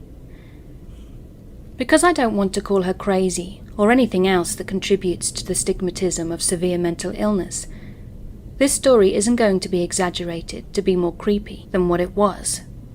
It's just what happened. Now, we had just moved into our new home, which we had recently built in a town in Texas. It started when my parents began finding small pills strewn about our backyard near the fences, just a few here and there. We googled the numbers on the pills to find most of them were antidepressants, but I can't remember the exact names, as this was about a year ago or so. But I think there was at least one pill that Google said was an antipsychotic medication. We were pretty confused, but mostly worried about our dog eating them before we could find them all. This kept happening over a few weeks, and then we found unopened water and Gatorade bottles thrown over our fence. The side of the house this was coming from had a somewhat empty lot next door. We had soon-to-be neighbours building their new house there, but it wasn't like the construction workers were throwing their trash over our fence. These bottles were unopened and full. For reference, Kay lives a few houses down from mine on the corner. Between our house and hers are 2 empty lots, the lot closest to us with a new house being built. After another week or so of this came the fights, or maybe incidents I should call them. Kay would routinely storm out of her house and go yell at the construction workers. I don't know what about, but apparently about nonsense things. Sometimes she would yell from her yard. Sometimes she would walk onto the lot to yell. Several times she was seen yelling at no one, just standing in the lot or walking around the construction supplies and arguing to herself. By now, most of the people on our street knew her and were afraid of her. Up to this point, I have never seen Kay. I attended university an hour away and was only home on the weekends. One weekend, my parents left me home alone in the middle of the day. I think they were at the gym or the grocery store. I'm an only child too, and I had just gotten out of the shower and walked downstairs to hear yelling. I took a look out the windows to see a middle-aged blonde lady arguing. I couldn't see who she was talking to, but I couldn't hear another male voice. Now, I had not met Kay yet, but I also hadn't met my new neighbours. So my first thought was that this was the new couple building next door, my new neighbours. It seemed like they were arguing about the house. After a few minutes, the blonde lady walked away, and then a couple came out of the unfinished house. They got into their car and parked on the street. I was really confused at this point, especially when the man walked over to my door and rang the doorbell. I'm very introverted, so I opted not to answer the door. Stupid, I know. My parents weren't home anyway, so it wouldn't have made a difference, I thought. After a minute, he walked back to his car, and from the window I could see he was sitting there on the driver's side doing something. He came back with a note that he left on my door, and then he and his wife drove away. After I was sure they were gone, I got the note and read it. Apparently my neighbours were checking out the house when they saw Kay, the blonde lady, attempting to get into my backyard. They confronted her, and that's what the yelling was. In a rush, I sent a picture of the note to my mum and called her, etc., but she didn't seem that worried about it. I knew that we always left the back door unlocked during the day, though. If she had gotten through our fence gates, she could have easily walked inside the house while I was home alone. After that, my stepdad got some new locks for the little gate doors at the front of our house. Things continued like this for a while, with Kay trying to get into our backyard, throwing pills and water bottles over our fence. A couple of times she was rummaging around our front flower beds too.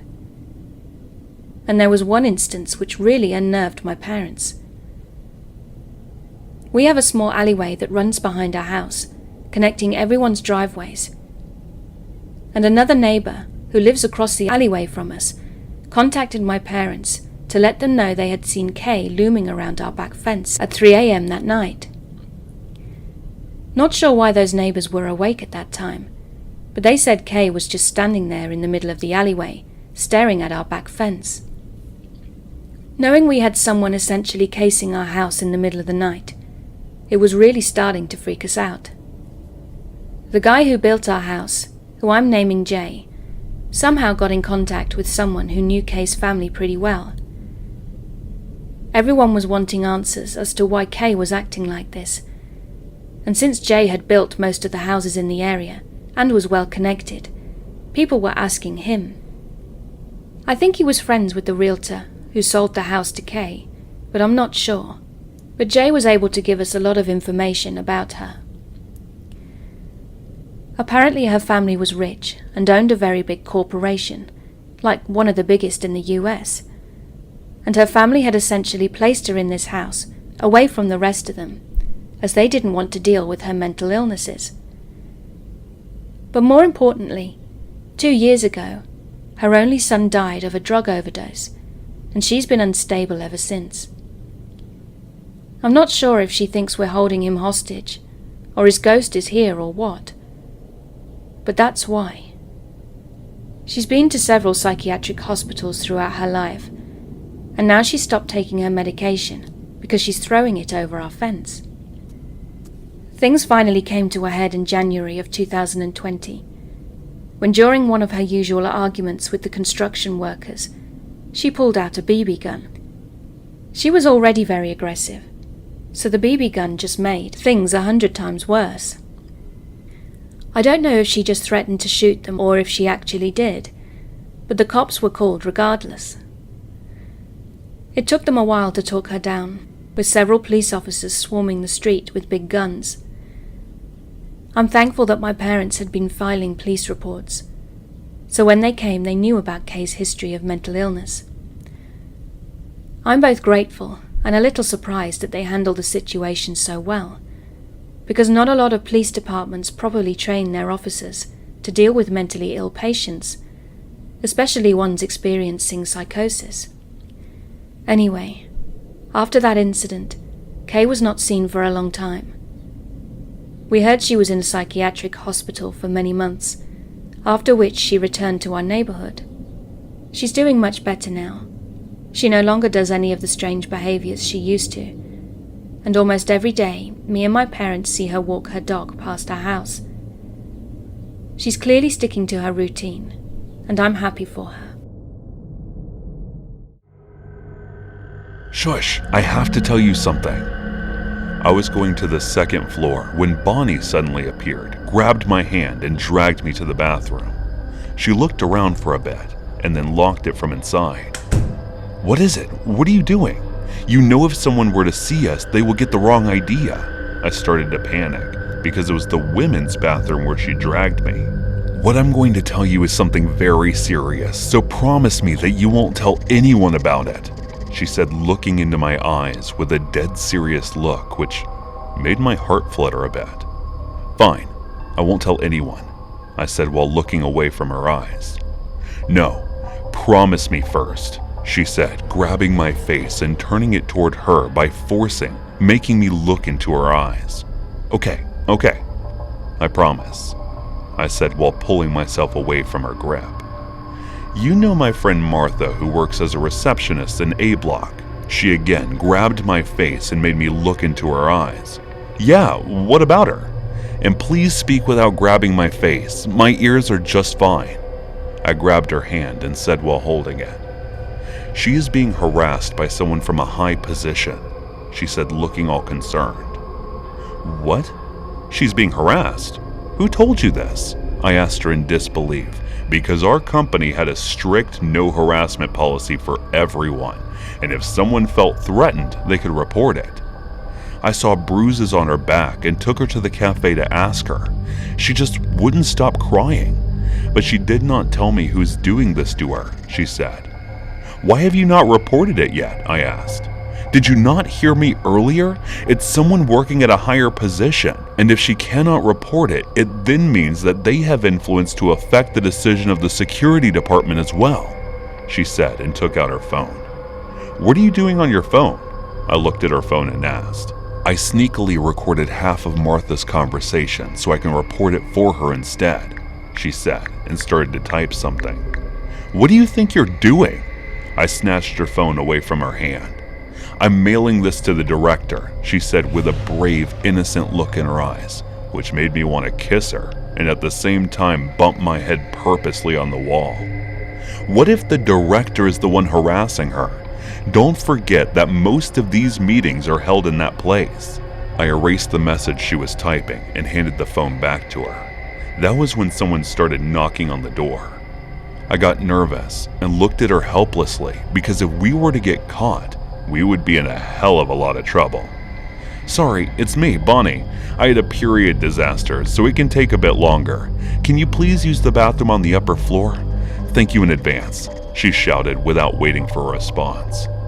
I looked at her in disbelief, and as I was about to open my mouth, she covered it with her small hand and placed a finger over her lips, signaling me to shut up. I think she's gone. She waited for a while and then removed her hands. I know, so please check if anyone is outside and let me go. I'll slip into the smoking area and no one will notice, I said. She nodded in response and slightly opened the bathroom door to look around. You can go now. There's no one outside. And meet me after the office so that we can come up with a plan, she whispered in my ears, and then let me go. I anxiously left the bathroom and went directly to the smoking area. I finally took a sigh of relief when I noticed that there was no one around. There was no surveillance cameras near the bathroom and smoking area, and they were so close, so it was the safest place. After a while, I went back to work and tried to focus on that, but I could not stop thinking about how close Bonnie was to me, and that it was so hard to think straight and focus on what she was saying. Still, I managed to do that.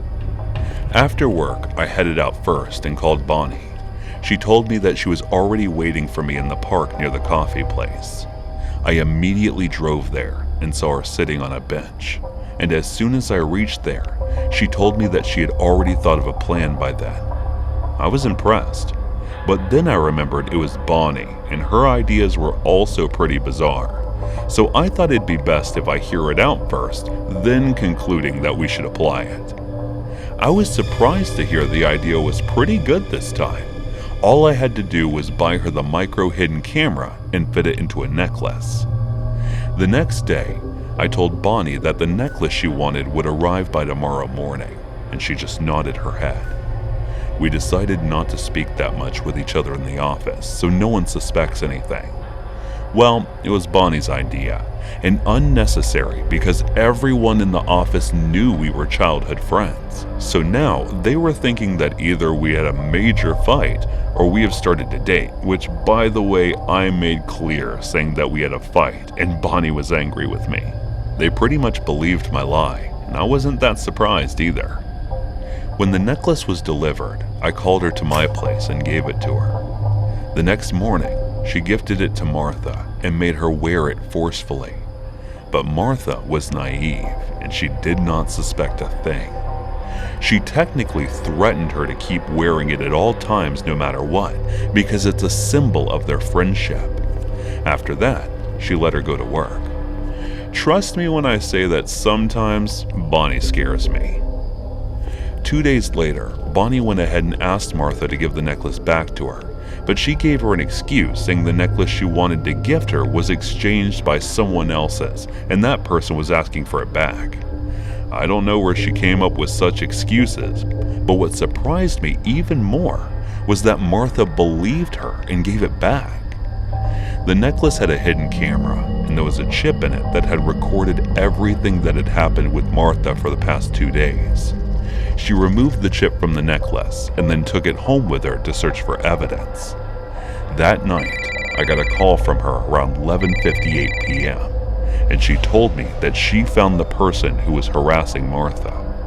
I suggested she tell Martha about it first before risking everything and exposing that person with her permission. The next day, we called Martha to the same park and told her about everything. She started crying and begged us to release the video on the office's online forum because she was tired and fed up with all of this. She told us that she was thinking of committing suicide today if we did not call her. We posted the video anonymously, and everyone, including directors, managers, and security heads, everyone saw it. It was the senior manager who managed the security department. We understood why she did not report it as soon as we saw the video. When we got to the office the next morning, someone came up and said, "Hey, do you know that senior manager of security not only got fired, but arrested as well for harassing an employee? He is a complete pervert. We don't know who the employee is because her face was blurred out in the video." As he said that, I looked over to Bonnie, who was focused on her work and smiling.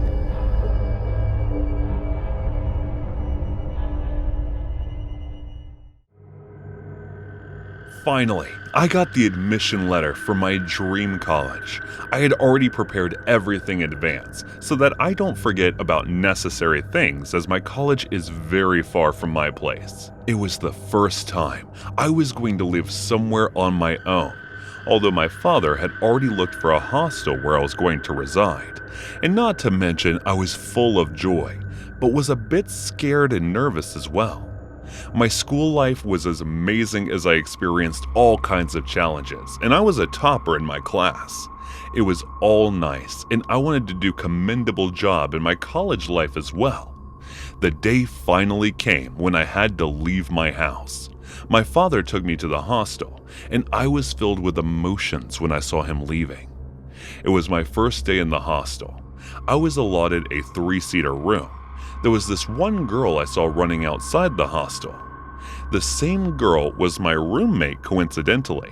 She was wearing headphones, everything was tidy and clean, but the room was very dark and there were some cool posters above her bed.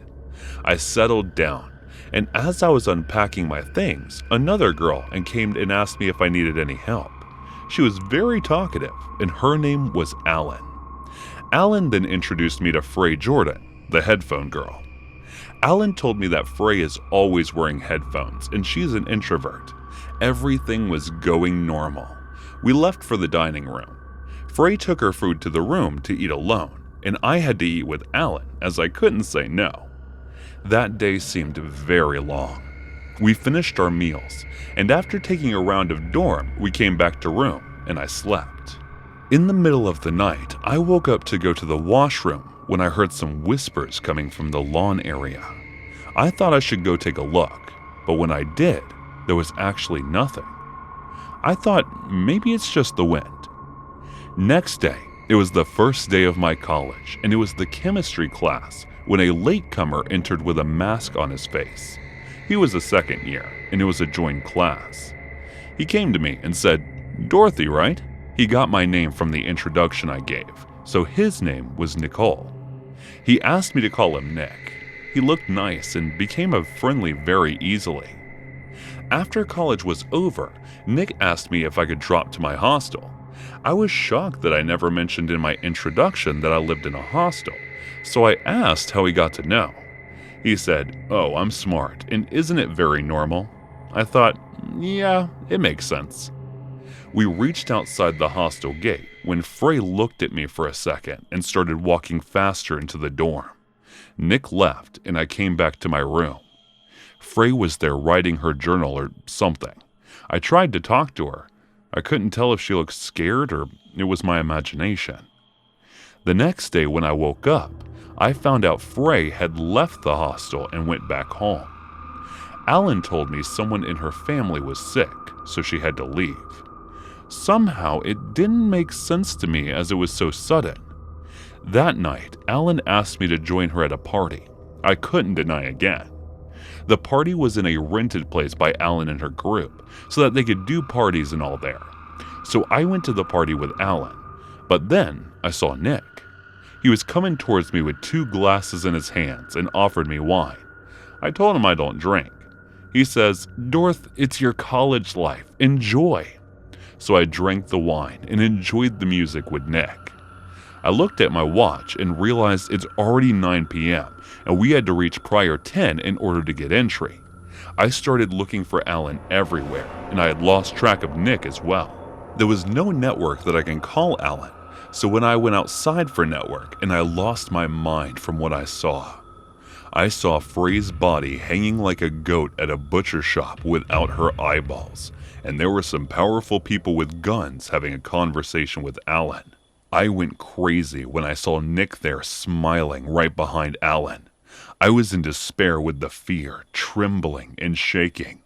I saw such horror from the little space of the back door. I ran back, and everybody in the party looked threatening. So I got a cab outside and left for hostel that instant. As I reached the hostel, I ran to my room and locked it.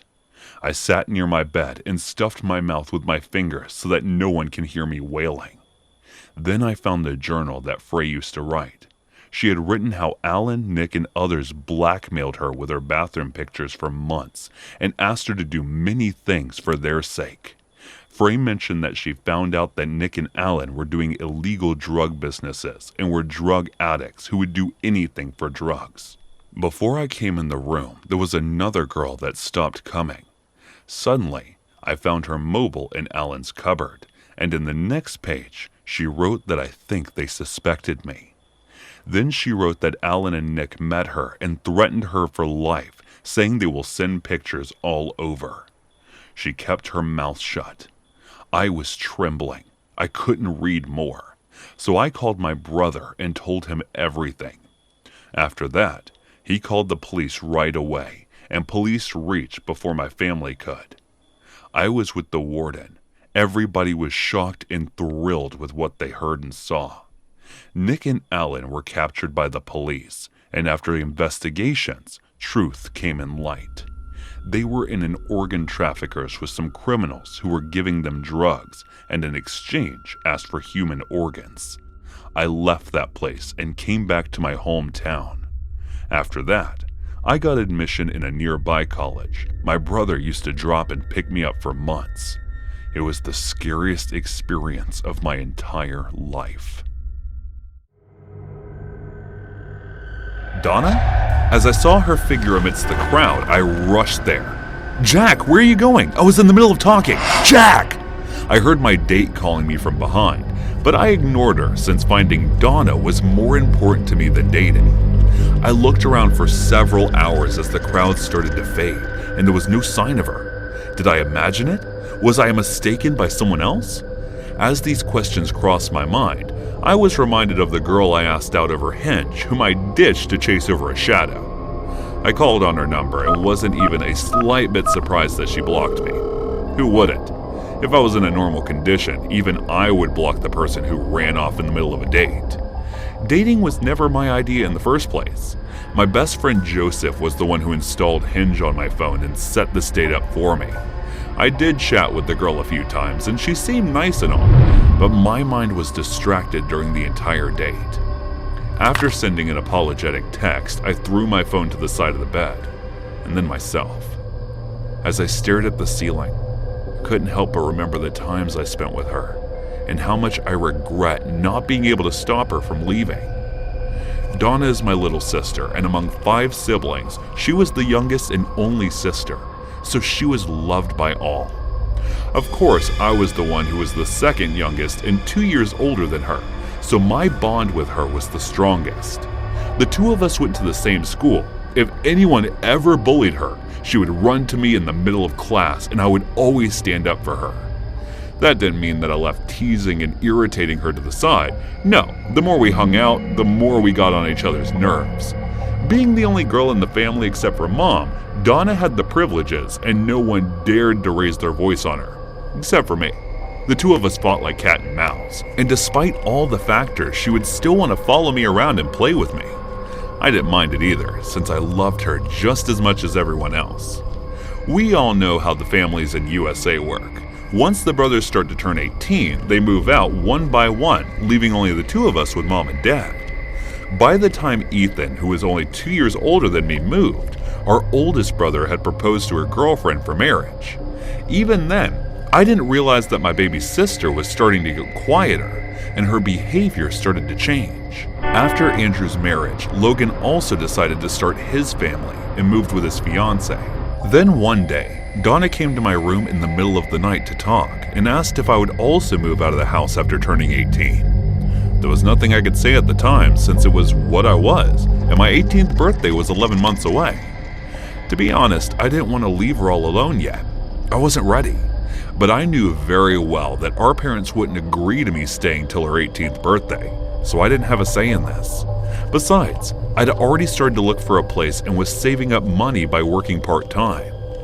Judging my silence as a yes, she quietly got up and rushed out of my room. That was the first time I noticed my sister's changed behavior. Otherwise, she was always the stubborn type, and would often keep repeating her question until I gave her the answer she wanted to hear. Ever since that day, the talking between the two of us went to a bare minimum. The only time she would speak to me was when there was something necessary. I thought maybe she needed some time, looking at how all the drastic changes in her life were taking place, so I didn't think much of it and let her be. But her solitude went on way too long, and she ended up cutting me off completely, which started to concern me. We had fought before, and there were times when we went off to not talking to each other, but it never lasted more than 2 days, and at the end of the day, we would always end up talking among one another. A month before my birthday, she came to my room once again and asked if I had time to talk. "Sure, why don't you sit down first?" I said, clearing up my clothes off the bed. "I've asked Mom and Dad that I would be moving in with my boyfriend, and they have given me permission. So I was thinking I should tell you as well." I was confused at what I just heard. She wasn't even 16 yet. "What are you talking about, Donna? Why would Mom and Dad allow that?" As I asked her, she just shrugged her shoulders and looked me in the eyes. "You're not kidding, are you?" My voice was still filled with doubts, thinking she was pulling some sort of prank to stop me from moving out. "Why would I do that? You can ask our parents if you don't believe me." As she said that, my anger rose, and I ended up raising my voice. "Are you out of your mind? You want to live with a boy, and do you have any idea how dangerous it is?" Her expression changed, looking at me shout at her. It wasn't irritation, sadness, or anything, and it was something I couldn't tell at the moment. I rushed to Mom and Dad's room to ask if it was true that they had given her permission, and leaving me dumbfounded that they said yes, along with the lines that they had met the guy and he seemed rich and nice. Did they even love any of us? After arguing with them for almost an hour, I stormed outside the house without even looking at Donna. I didn't want to go back, so I stayed over at Joseph's place for the night. The next day when I got home, I noticed my sister wasn't there. For some reason, my heart started beating loudly, and the feeling of agitation started to take over my senses. I called Mom to ask if they were together, but she stated that she left her home this morning. Her voice sounded carefree as she said she might be hanging out with her boyfriend, so I rejected the call. But for some reason, this situation seemed alarming to me. I rushed to her room only to find that her things weren't there anymore. Her clothes, shoes, makeup, and even books. Everything was gone. Was she planning on running away from the start? I tried calling her number, but she didn't pick up, and after several times, she turned her phone off. Having no idea who her boyfriend was, my perturbation only grew stronger by the minute. I again gave a call to Mom and asked about her boyfriend, but looking at how she didn't even remember his name, I was more than disturbed. Even Father had no idea about who he was and where he lived. I couldn't understand why in the world they permitted her to move in if they didn't even have basic information on the boy. Were they so eager for us to move out? I asked every possible person I knew she had contact with, and none of them had a single clue about her whereabouts or her boyfriend. After searching for her for days, I went to the police to report her missing, and as I was done with that, I went back to the house. And since my parents were so eager to see us move out, I did too. The news of her running away was shared with the other brothers as well, and everyone's trying just as hard as I am to look for her. But as all of them have a family to take care of, their time gets shared with them. That was the entire reason I was not ready to date. But Joseph keeps forcing me to move my life along with the search and keeps setting me up on dates on Hinge. The only reason I have this app is to see if my sister's profile pops up someday. I can find her. I hope she's alive and well. Whatever it is, she's still my 16-year-old little sister, and I don't want her to get hurt.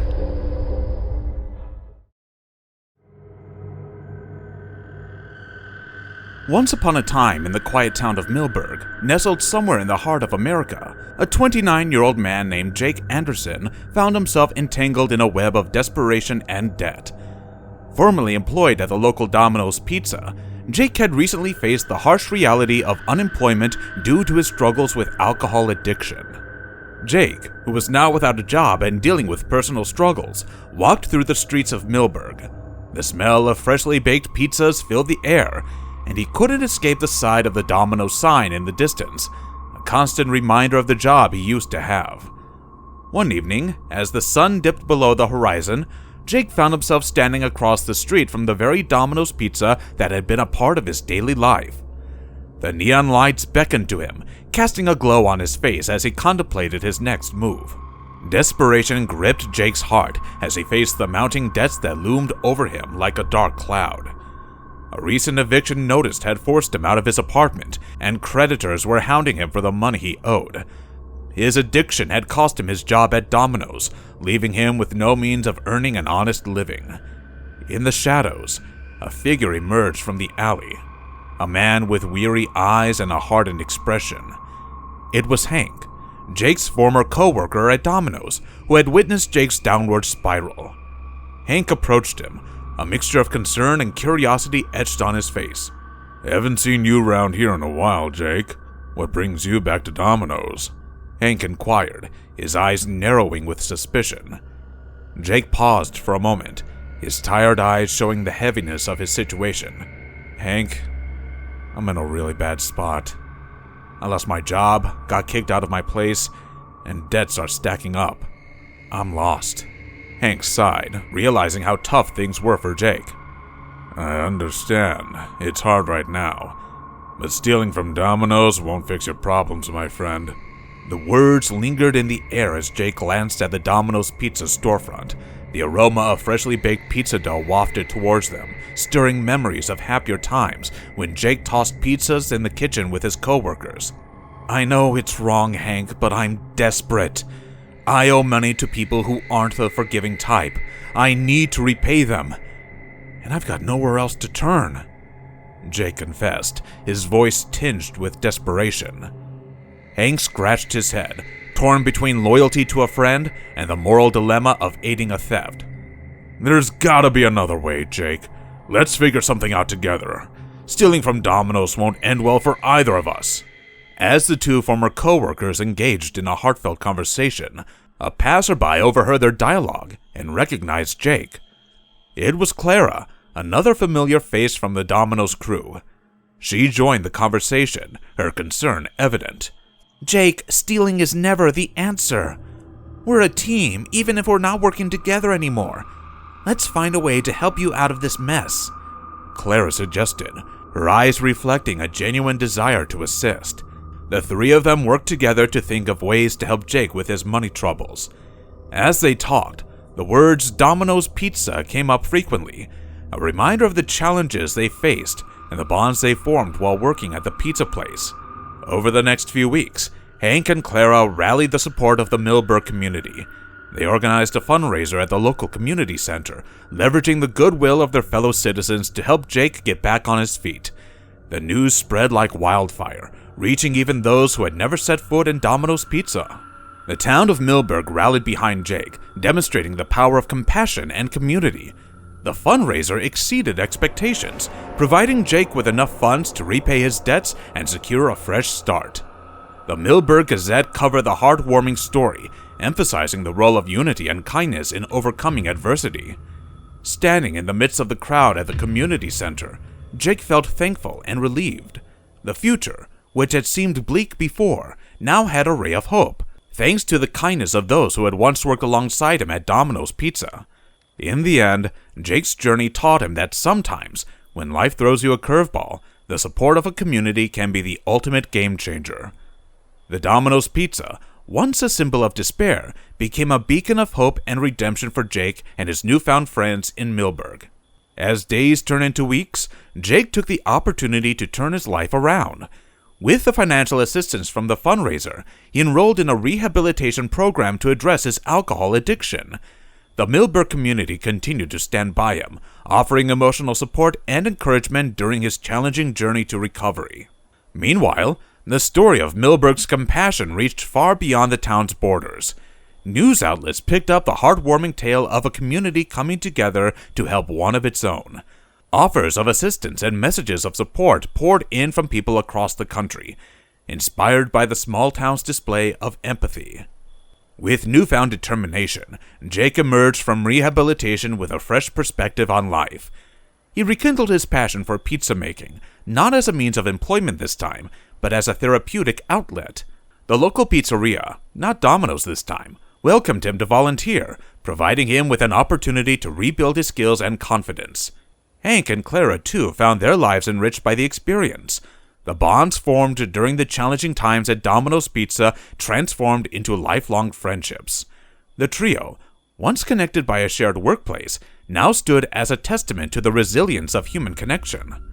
Jake, once a lost soul wandering the streets of Milberg, became a symbol of resilience and the transformative power of compassion. His journey from the depths of despair to a life of purpose inspired many, turning the page on a chapter that began with the flickering lights of a Domino's Pizza sign. In the calm town of Milberg, Jake Anderson's story became a real-life example of the lasting power in community connections. It showed that even tough situations could be conquered through compassion, unity, and a readiness to offer help.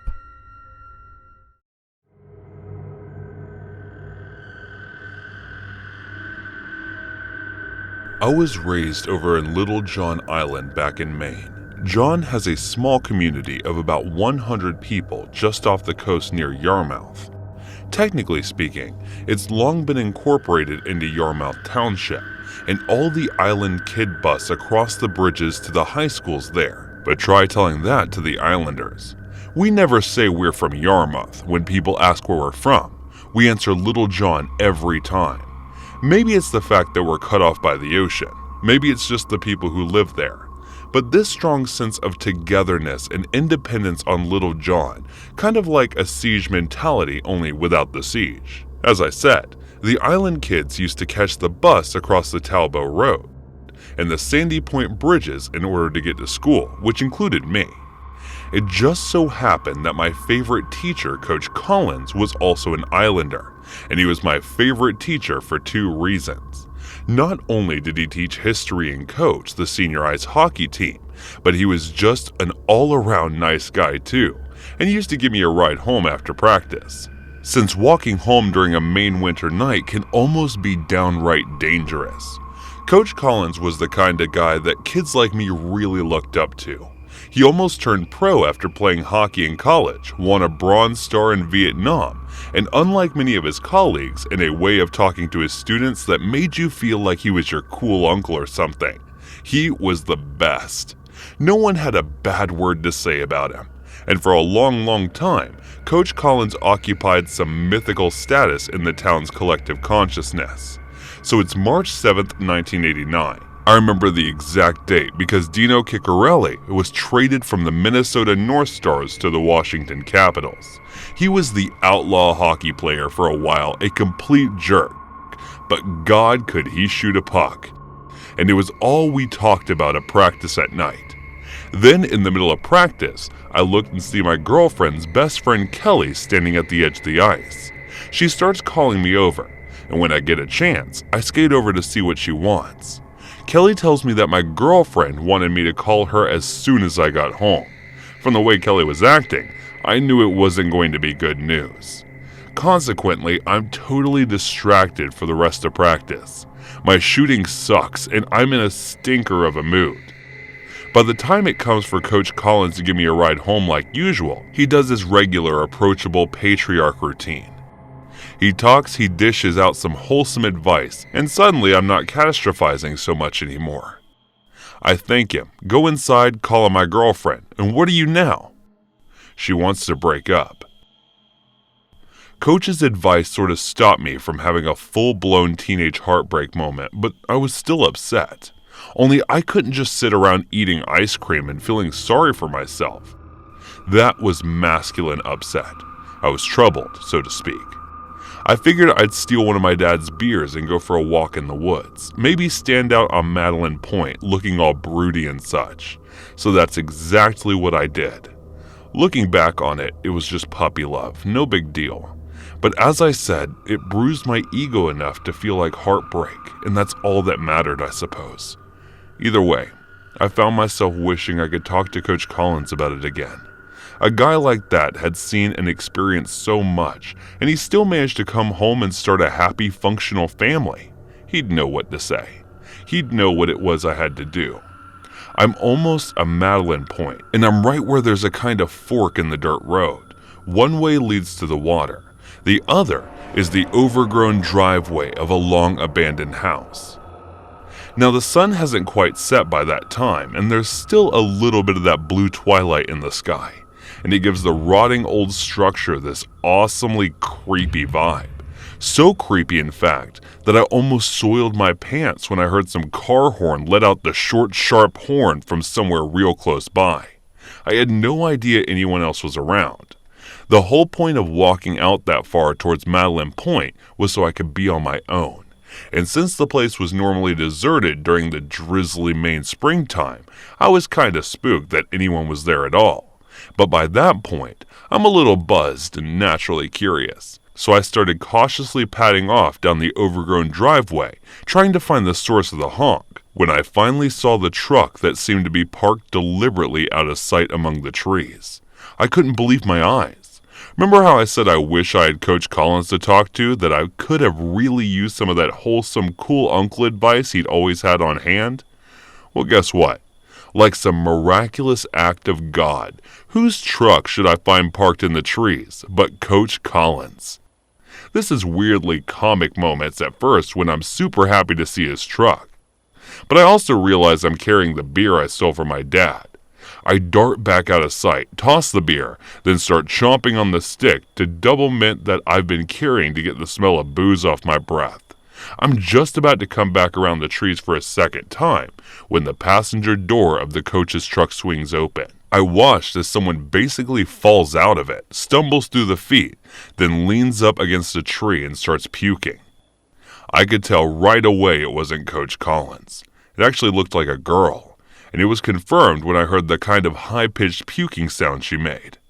Okay, I realize that might sound weird, but guys and girls puke different. It is what it is. But anyway, I started straining my eyes to see who it is. Light is getting pretty low at that point, and without being able to see behind the mess of long hair, it was hard to tell exactly who it was. But then I hear Coach Collins saying something from inside the truck. Only it didn't sound like the Coach Collins I knew the back in the truck. Maria. Then I realized who it was. Maria and I had chemistry together. So I had spoke to her once or twice, and she'd been a cheerleader for the longest time until recently dropping out of her squad. Her dropping out of the squad had coincided with a decline in her GPA and an overall odd shift in her behavior.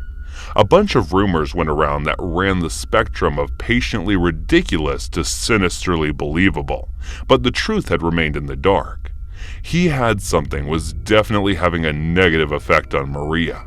And there came a moment when I realized I might have just found out what that thing was. In among the trees, maybe 40 or 50 feet away, I watched Maria wiping her mouth before the coach yelled something at her from the driver's seat.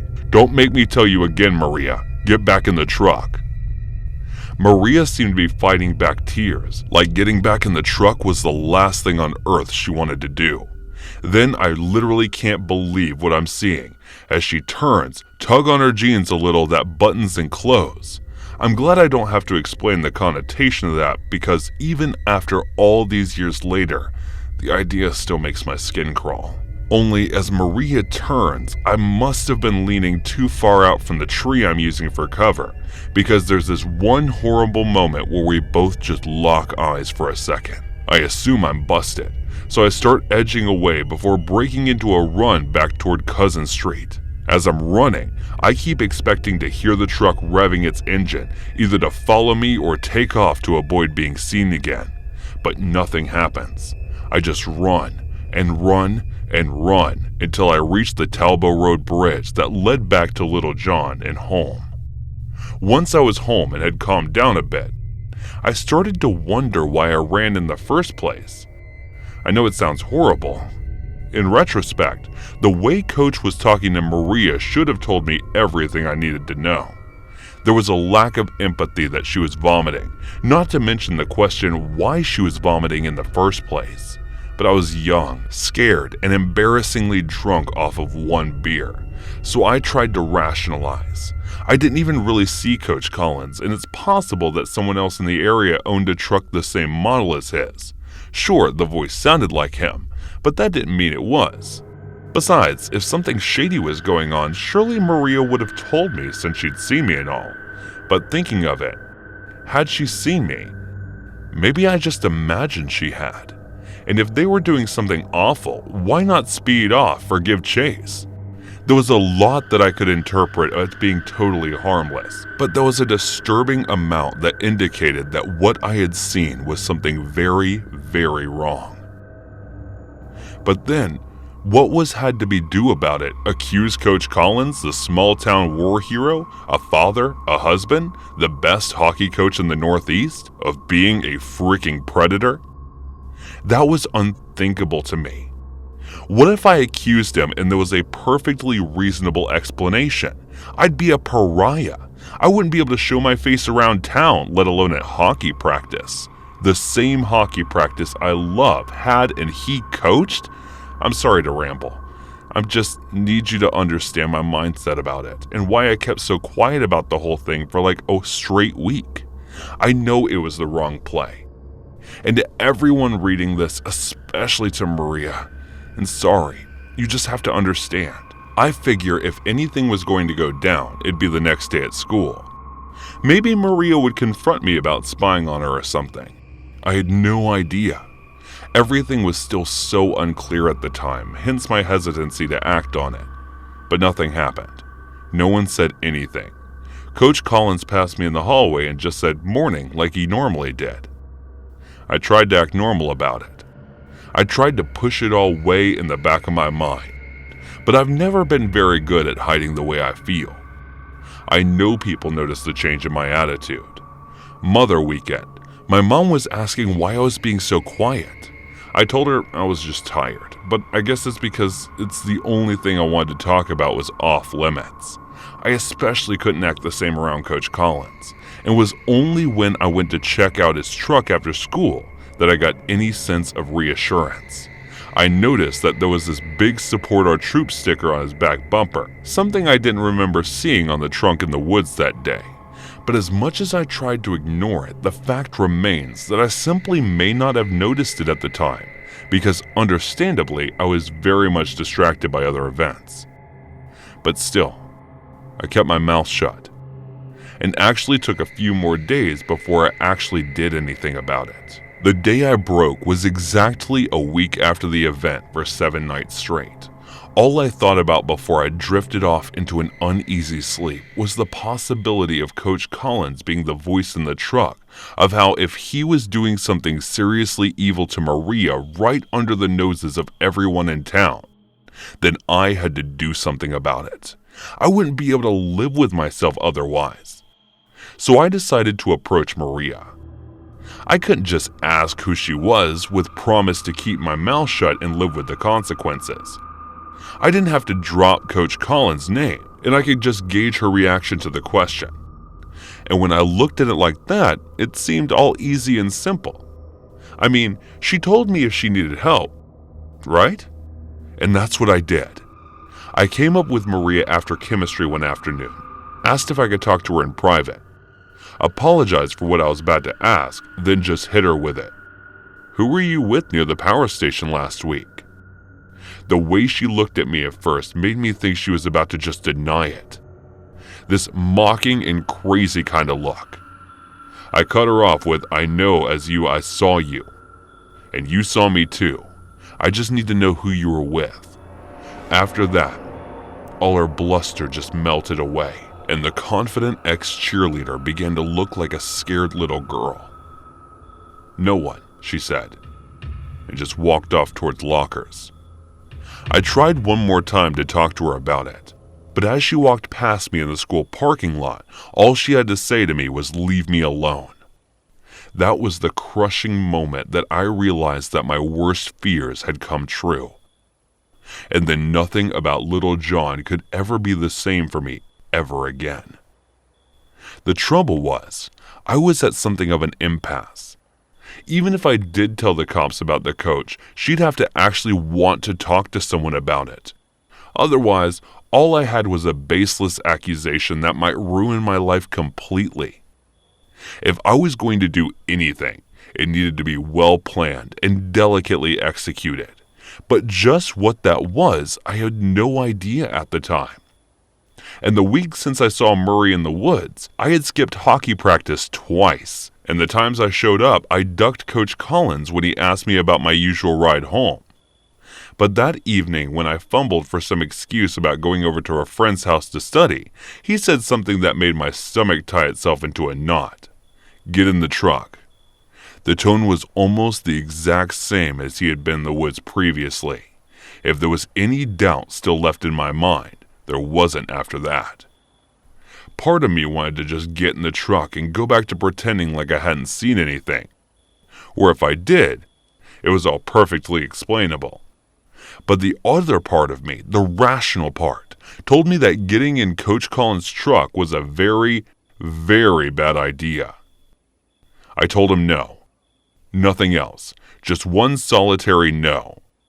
And what followed were a few moments of silence as I saw a look come over the coach's face that I'd never seen before.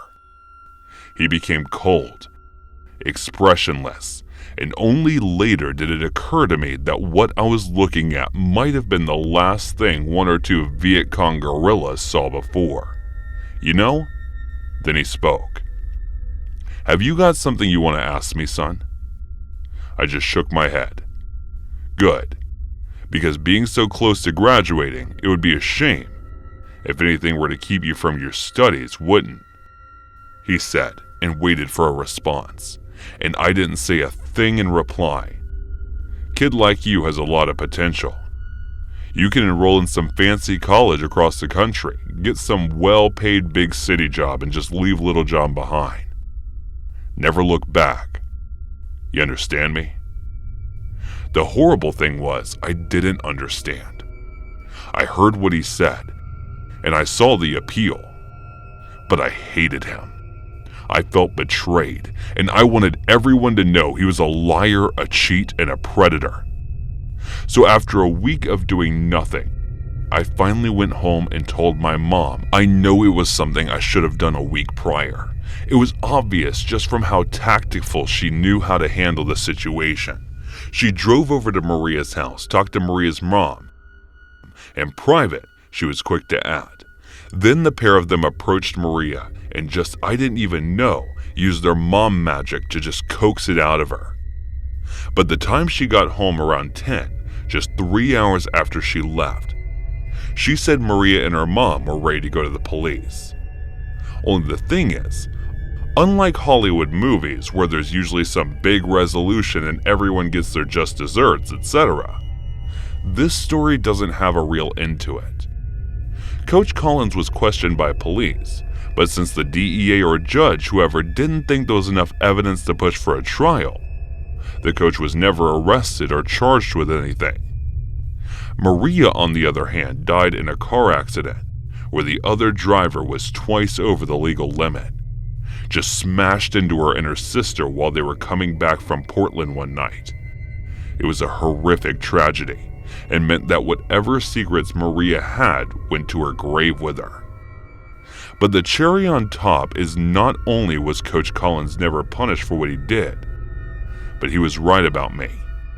I went into a college on Seattle, ended up getting a job here in Oregon.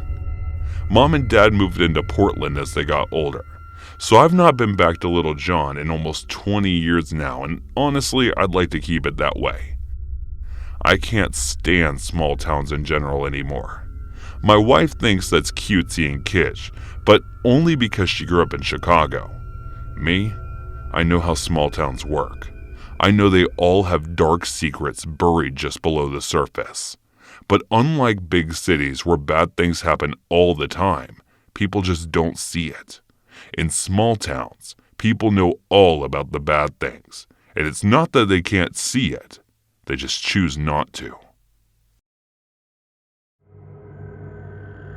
I was scrolling through my phone when I came across an article, The Mysterious Disappearance of the Manic Street Preacher Star. I opened the article to read it. It said Ricky Edwards vanished on the 1st of February 1995 and was presumed to have committed suicide. I read the article and got curious, so I Googled his name, and then I found out about his mysterious disappearance. Ricky Edwards was a songwriter, musician, and rhythm guitarist of the alternative rock band Manic Street Preachers. He joined the band in 1989 and became the 4th member and spokesman.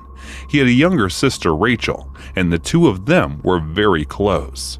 His interests were in music and literature. He often used to refer to writers and poets during interviews. His love for poetry reflected through his songwritings. Edward was suffering from severe depression and often talked about it in his interviews. He was often implementing self-harm and used to cut himself and stuff cigarettes on his arms. He said, "When I cut myself, I feel so much better. All the things that might have been annoying me suddenly seem so trivial because I'm concentrating on the pain. I'm not a person who can scream and shout, so this is my only outlet." He also had insomnia and a drinking problem. He often used to drink so that he could sleep. Edward was the first person to talk about his depression publicly and inspired his fans to do so. His fans started to follow Edwards and started to harm themselves like him, copying him, etc. Caitlin Moran has also stationed in the Times, Edwards became a cause among depressives, alcoholics, anorexics, and self-mutilators because he was the first person in the public's eyes to talk openly about these subjects, not with swagger, bravado, and a subtext of "look how tortured and cool I am," but with humility, sense, and often bleak humor. On the 15th of May 1991, when he was asked a question by NME journalist Steve Lamont about how serious he was for his art, he carved the words "for real" into his forearm with a razor blade as his response. On the 1st of February 1995, Edwards, along with Bradfield, a fellow band member, was supposed to fly to the United States for a promotional tour of the Star Preacher's album, The Holy Bible, which was released in 1994. In the morning of the 1st of February 1995, he was reported missing by his family, and the search began. Edward took his wallet, car keys, and some Prozac and his passport, and checked out of the hotel at 7 a.m., leaving his packed suitcase behind. After he drove to his friend's place in Cardiff, he left his passport, Prozac, and the Servant Bridge tool both received. In the following couple of weeks, he was reported to be spotted by a fan in the Newport passport office and at Newport bus station who was unaware that Edwards was missing. The night before his disappearance, he gave a book, the novel with cocaine, to a friend, telling her to read the introduction, which followed the details of the author staying in a mental asylum. Investigation continued, and on the 7th of February, a driver reported that he supposedly picked up Edwards from the King's Hotel and drove him around the valleys. Reportedly, the passenger had Cockney accent, which occasionally slipped into Welsh one. He got out at the Severn View service station near Oss, South Gloucestershire. Edwards' Volks Cavalier received a parking ticket on the 14th of February at the Severn View service station, but it was reported abandoned on the 17th of February. Police discovered the car's battery to be dead, along with the photos of his families that were taken before his disappearance. It looked like someone had lived in the car. It was supposed that Edward had jumped out from the Severn Bridge, a known suicide site, but many of his known people claimed that he was not the type to commit suicide. Edwards himself said in 1994, "In terms of S-word, that does not enter my mind, and it never has been done in terms of attempts, but I am stronger than that. I might be a weak person, but I can take pain." Reportedly, Edwards was spotted in Goa, India, and on the islands of Fuerteventura and Lanzarote. Apart from those, there have been other alleged sightings of Edwards as well. The investigation continued, but apart from his reported sightings, there were no other evidence to the police. The investigation received a heavy criticism, was also quoted by Simpson Price, far from satisfactory. He said that police should have taken Edwards' mental state into account when they are prioritizing his disappearance. Edwards' family was given the option to declare him legally dead from 2022, but they did not for many years. His status was missing persons until the 23rd of November 2008, when he was announced presumed dead. There were many books that were written based on Edwards' disappearance, such as Rob Jonovich's book, A Version of Reason, The Search for Richie Edwards and the Manic Street Preachers. It was published in 2009. A novel was written by Ben Myers with the name of Richard, a Novel, which was published on the 1st of October 2010. Another book published in 2019 with the consent of Edward's sister, which was written by Sarah Hawes by the name of Withdrawn Trace, Searching for the Truth About Ricky Manic. That book claimed evidences that Edwards staged his own disappearance. After reading about Edwards, I opened one of his songs, Stay Beautiful, and started listening to it. And while I was listening to the song, many questions started to rise. What really happened to him? Did Edwards really commit suicide, or was he so fed up by the fame in that industry that he wanted to live a peaceful life somewhere else? Did he really stage his disappearance? And if someone killed him and they forged all those sightings of him, what was the real reason behind his disappearance? As I was thinking all these questions with my eyes closed, I fell asleep without even noticing.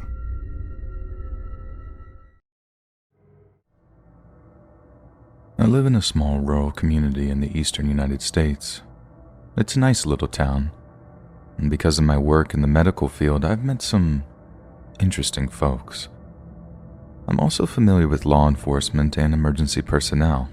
Small town life is not as dull and uneventful as people think, especially since everybody knows somebody who knows somebody. I have a lot of stories to share, but since this one just happened, I'll start here. Because it's still very recent and the investigation is ongoing, I have to be vague with some details, but I needed to tell someone. I'm single and live alone. Due to a stalker, I've moved twice, but that's another story for another time. However, it is relevant for this story for multiple reasons. The first reason being that I have a dog for the sake of protection, as well as have motion sensors and outdoor security cameras. The second reason being the location of my home, which is literally down the street from the fire department. I can see it from my living room window right now, and a couple of blocks from the police station. However, next to the fire department is the road department, which is basically a parking lot where they park their road equipment and empty garage trucks at night and on weekends. Oddly, it doesn't have a security camera. Small town life, I suppose. My house sits on a hill with a good view of that side of the street. Due to the incline, the large trees in the front yard, and the half cornfield in the property next to me, most people in the street below wouldn't notice me in the backyard unless they were actively looking. However, I can see the street clearly. This incident happened Saturday evening. The county was holding its annual Independence Day spiel with a community barbecue, music, fireworks, etc. I didn't attend because it's just not my thing. Plus, I have a dog and the sound of fireworks could be traumatizing, as I'm sure many of you know. Before the big show, I took the dog out to relieve herself in the backyard. There was still at least an hour of daylight, but the entire neighborhood was pretty quiet because most everyone was at the fairgrounds or various other holiday events. So when an unfamiliar, large white pickup drove slowly down the street, I noticed. It must have turned around at the end of the street because I saw it again, moving in the opposite direction only about 20 seconds later. This time it turned into the parking lot of the road department. Now, people have been known to toss things into the empty garage trucks, usually at night to avoid getting caught, because they don't want to or they're unable to make the trip to the landfill themselves. Usually it's things like furniture or broken equipment, but I didn't see any of those things in the back of this truck. The driver was a somewhat stocky guy of average height. He took 3 large black trash bags from the bed of his truck and tossed them one by one into the hopper of the garbage truck. Then he left. Now, I swear I'm not one of those meddling rear window types who always thinks activity is suspicious and that their neighbors are up to no good, but something about this didn't sit right with me. Normally, when I see people tossing their garbage into the trucks and leaving, I don't bother reporting it because it's relatively harmless. But this time, I had a gut feeling. So I called the police. If anything, they could get the guy for illegally dumping trash from a barbecue or whatever. While I'm on the phone with dispatch, I put my dog inside to cut down on distractions while the officers investigate. A few minutes later, an officer arrived and I crossed the street to meet him, gave him a description of the events, and pointed out which of the trucks the man had tossed the bags. He found the bags, took photos. He put on gloves and told me to stay back. The bags were tied in a knot at the top, and it took him a minute to untie one because of the gloves and how tight the knot was. But eventually he got it open, looked inside for a few seconds, then twisted it closed and took a few steps back. "Dear God," he hissed under his breath. "What?" "It's a body." I felt sick. I could tell he felt sick too. I saw him grow pale. His hand was trembling when he held the radio. Even his voice was shaking as he gave the code to dispatch. The dispatcher sounded confused when she asked him to repeat it. Within 10 minutes, the county sheriff was on the scene. Even he looked sick at the contents of the bag. The coroner arrived about 10 minutes after that, and the first officer walked me back to the house along with another one who arrived at the same time as the coroner. Though I showed the first cop via the app on my phone when I described the events initially, I now showed them the video on a larger screen. The camera caught footage of the truck as it drove by both times, as well as pulling into the parking lot, though unfortunately not a clear view of the license plate or the man tossing the bags out of frame. We watched the footage over and over, pausing frames, the officers taking notes. Ultimately, they requested this footage as well as a copy of the files from the past week to see if the truck had been in the area before. I've also been saving footage until the road department installs their own camera this week. Because this is still fresh, I don't know many more details. I know the body was in pieces, as they said, but I don't know the age of the victim, the gender, cause of death, any of that. Information hasn't been released to the public yet.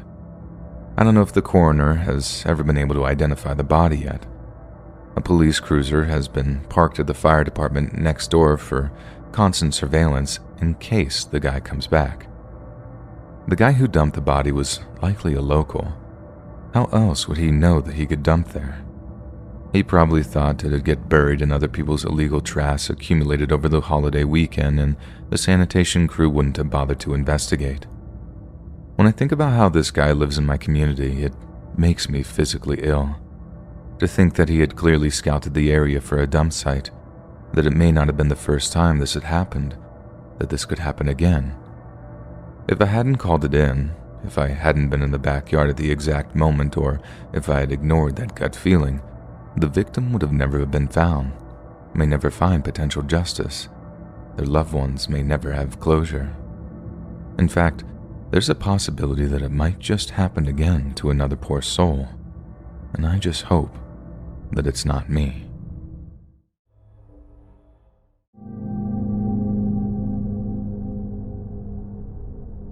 Back when I was a junior in high school, this guy transferred in from out of state who developed a serious obsession with me.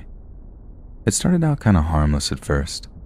He would try talking to me, but only ever about the weirdest stuff.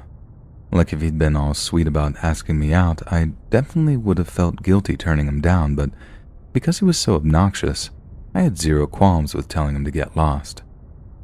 A good example would be the first time I rejected him. Most guys might just take it in their stride, maybe think I was playing hard to get, but this kid heard my no and immediately just punched a locker right next to me. The sound of it had me jumping out of my skin, and the few doubts I had about rejecting him completely evaporated the moment he acted out like that. He didn't just punch the locker either, because he caused such a scene, he literally ran away from the lockers at full speed. It was seriously the most embarrassing and terrifying thing that had ever happened to me at that point. Well, at the hands of another human being anyway. He did seem to take a few steps back following this little outburst, but he soon redoubled his efforts, joining every after-school club I was a member of. When they were done, he'd follow me home at a distance. One time my dad caught him doing it and chased him up the street after that. It became this huge family issue. I just found the whole thing thoroughly mortifying, I guess because I just didn't get how serious it was. It was annoying, kind of scary even, but I didn't think he had what it took to actually hurt me. But as it turned out, that wasn't really the issue. After a few months of my turning down dates, he told me if I didn't want to go out with him, that he would take his own life. I still said no. I found stuff like that sort of emotional blackmail, to be frankly disgusting, and instead of having its intended effect to garner my sympathy, I hated this kid more than ever. The whole feeling was grounded in the idea that he just wouldn't do anything, that he didn't have the guts, the balls. He was all empty threats and grand theatrical displays, or so I thought. The next few days, he was missing from school. Rumors were around that he actually did take his own life, and I'd be lying if I said it didn't freak me out thinking he actually had gone through and done it. I mean, that'd be something that'd stay with me for the rest of my life. A kid told me he'd end himself if I didn't date him. I didn't, so he did. But God, if I didn't feel like punching him in the face as soon as he showed up again, I figured he'd just skip school for a few days to scare me a little bit. Mission accomplished. And this confirmed that he didn't have the balls to do it. He was wearing bandages when he showed up again and actually cornered me at lunch to say, "You made me do this." I just ignored him. I didn't want to actually ask to see the cuts, but a part of me is still so effing sure that they were covering up nothing at all. But the next big incident was at the end of our senior year. After a club meeting, I stayed behind to help clean up. My friend had stepped out to go grab something from their lockers, so I didn't see my stalker walk back into the room. He must have just saw his opportunity, came up behind me, and grabbed my chest. I don't remember what he said, but I was so freaked out that I actually squealed. That's the point I got the cops involved. As the room's security camera captured the whole thing, the whole ordeal ended up in court. He got a conviction, and I think his handsiness actually cost him his place at his preferred college too. It was a little piece of revenge that I cherished, but it turned out it just gave him a whole bunch of free time that he could use to stalk me. I became absolutely paranoid with him hanging around my college campus, and by that stage he was exhibiting every possible behavior of a controlling, manipulative sociopath. I just remember being terrified that he'd eventually try something worse. I finally transferred schools, and about a year later, I started getting emails from him, most of which were apologies for how mean he was to me and asking if I forgave him. But the emails quickly turned into him begging for my Facebook info. I had him blocked on Facebook since high school, and I absolutely didn't want him to know where I was going to school, so I ended up blocking him on my email too. Since then, I've not heard from him again, and I have also moved across the country for another reason entirely. But the move honestly brought me a lot of relief that I wouldn't accidentally run into him sometime, and the whole cycle might start again. I got a few work-related stories from my hometown I can post. This first one happened when I was a 20-year-old college student. At the time, I worked in a, let's say, rustic-looking gas station. It wasn't a building by itself either. Rather, it acted more like a booth that was attached to a supermarket. The booth itself is located a bit off-site on the other side of this huge parking lot, but the supermarket owns it. The booth faces the store, but it has a huge woodland area directly behind it. The door to the booth faces left into the woods, and I know I'm being overly specific, but this is important. So the window in the booth is bulletproof, but only covers the front so you can't see directly to the left or right of the booth. At the time of this experience, I've been working at the station for maybe a few months, when all of a sudden, this nasty storm hit the area one night. The rain was so bad that you could barely see 10 feet in front of you, and it was flooding all over the place. But the supermarket, being desperate for money, refused to close the booth down, so I showed up for my typical 5 to 11 p.m. shift in the pouring rain. 3 hours into my shift, the power goes out due to the storm, which by this point has gotten downright apocalyptic. It's pitch black out there, and the rain is coming down hard, so I decided to sit tight in the booth while I wait for a manager or something to either let me go or to fix the power. Of course, this means the phones are down, so I can't call in the store, and nobody in their right mind is buying gas, so I decided to start doing my booth chores like cleaning the counter, counting cigarettes, tidying the drawer, etc. Now, this next part will require a bit more background information, so bear with me. The booth itself is supposed to be locked at all times, but one of the new hires managed to break the key off inside the lock, making one of our managers break the lock so we all could get back inside. That lock still hadn't been replaced, but we were told to pretend the door was still locked. The door still had a deadbolt, but I found it annoying to fool with, so I mostly just left it unlocked. Whenever I'd go to open the door, I'd pretend to put the key in and make an audible ksh sound like a lock being opened. Anyway, back to me sitting in the unlocked booth in the pitch black pouring rain.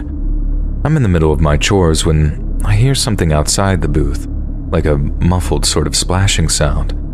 Again, there is zero visibility, so I press my ear against the door and I can clearly hear someone walking around the booth, in the rain, before stopping in front of the door. Before I can kick myself for not locking it, I hear that ksh sound, followed by the most dreadfully quiet couple of seconds. I'm just waiting to die at the hands of some deranged serial killer or crackhead, when suddenly, the footsteps start splashing back into the woods. I quietly soil myself as I race to lock the deadbolt and I wait out my shift. I would occasionally hear the footsteps outside, but it never tried to open the door. Finally, my manager drives over in a truck to close me out for the night. Since I'm still kind of new here, I didn't want to seem like I was delusional or crazy or that I was a crackhead, so I never mentioned it to him or anyone else at the store. A few months later, this kid I was training told me he'd heard footsteps real late one night during a storm, and thankfully, the lock had been replaced since then. I just tell him it was nothing, but not to open the door if he thinks there is something out there. Not because I didn't want to look delusional, but because I can't explain this phenomenon. Now fast forward a couple of months, and I'm still working at the booth. By this point, I'm the second oldest person working there, so sometimes I'd get calls from younger coworkers when they accidentally mess up. On this particular night I was off, but I still got a call from this high schooler who I'll call Rhea. I look at the time and it's 9:30, so I sigh and pick up the phone, and before I can even get in a "what happened," Rhea is in hysterics, saying something about her trainee being missing, and then lots of sobbing. Confused, if not a little agitated that she called me first, I try to get her to call the cops or something if he's been kidnapped, but she insists that she can't call the cops because they wouldn't believe her. So, my next line of thinking is to ask her why she hasn't told a manager, and she cries some more and says that they wouldn't understand. More agitated than confused, I agreed to go out there and calm her down. I get dressed, go out there, and park next to the booth. There were no customers around, and the girl was just standing in the booth, staring at the door. She spots me, opens the door and starts sobbing, telling me to hurry inside. Eventually, I got her to stop crying long enough to tell me what happened. Apparently, she was training this new guy, Matt, who was an older guy about my age, and she said, the dude felt off, like a robot or something, and kept staring at her all dazed. Several times he would stop talking mid-sentence and ignored her attempts to address it. At this point, she's getting real uncomfortable and is about to call into the store about him when he starts sort of humming, she says. She described it as kind of like as if someone was attempting to imitate a purring cat, like they were breathing heavily and buzzing at the same time. So she reaches for the phone, and he reacts by grabbing her hand and just staring at her. She starts bawling at this point, begging him to stop, and he lets go of her hand, then opens the door and just sprints off into the woods out of sight. She said he came back a few minutes just before I got there and asked to be let back in, but she refused, so he just ran back into the woods. At this point, I'm either thinking he picked up on the meth phase that the neighborhood was slinging around or that she's being dramatic. Regardless, the story sounded pretty dangerous and we needed to call the cops or something at least. I tell her we're going to call the cops and then we're going to walk outside and wait for them, but she doesn't want to go outside. She says that she can almost feel him waiting out there. Tired, irritated, and not really buying the story, I just say screw it. She can stay in the booth and call the cops while I make sure the tree line is clear. I take this weak little flashlight that I stashed out there after the first story and go outside to start scanning the tree line. I barely begin shining the light around when suddenly the hair stands up on the back of my neck as I hear this humming noise. She described it rather well too, because it sounded kind of like cicadas mixed with breathing. I look inside the booth and she's curled up in the chair, staring to my left. I didn't even look where she was staring, I just immediately booked it back to get inside. But I left the keys with her, and she's not getting up to let me in. I'm pounding on the door while screaming at her to let me in, and the humming stops abruptly as I hear something behind me and to the left. It's Matt. He's standing just on the edge of the trees. My panic intensifies, and at this point, Rhea finally lets me into the booth, and I immediately deadbolt the thing shut. All of a sudden, Matt is right outside asking to be let back in. He says he's sorry, and that he got a bit nervous back there, and he begins circling the booth while he just repeats the same couple of excuses, asking to come in. This continues for maybe 5 minutes before the cops arrive, and Matt just begins to run off into the woods again. I end up having to explain to both the cops and our manager what happened, leaving out the weird humming. As far as I know, Matt never showed up, so they fired him and Rhea quit eventually, and that was the end of it. I was never particularly close to Rhea since she was still in high school when I was in college, so we never got to talk about what happened. I have no idea what happened that night though. Maybe Matt was just some doped up meth junkie who was capable of making some really weird noises. I'll never know. I guess it could explain why he bolted out of there when the cops began to show up, but that day is still quite a mystery to my mind. There was a point a couple years back where I decided that discovering Airbnb was the best thing that ever happened to me. And the weirdest thing was that the whole thing had blossomed from one of the worst things that ever happened to me. I've known friends and colleagues that have lost a parent and just sort of took it on the chin. Their death came in an advanced age or after a long illness. It was something that they could accept. But when I lost my dad out of the blue in 2017, it hit me really hard. He was fit and healthy. You're really careful sort of bloke. And I doubt anyone could say the same for the drunk driver that plowed into him that Thursday evening. The only thing that was supposed to cushion the blow were the savings and life insurance payouts that the family got. I mean, it was a lot of money. Dad must have been squirreling away for years, enough to pay for my little sister to go traveling for what turned out to be a heck of a long time. But I didn't want the money. I just wanted my dad back. I had to wait for the grief to subside before I could decide what to do with it. And instead of just splurging it away, I decided to make an investment. It was around that time that a friend mentioned Airbnb and how an uncle of hers was making a killing from renting out a flat they owned in the city center. It was a bit daunting spending that amount of money, but I took the plunge. Then, after refurbishing the flats and posting an advert on Airbnb, I had my first booking within a week. The income was unreal. Within 6 months, I'd made half the money back, so I invested another place a year, and I was flushed with cash. And even though I kept my full-time job, it got to a point where I didn't actually have to work anymore.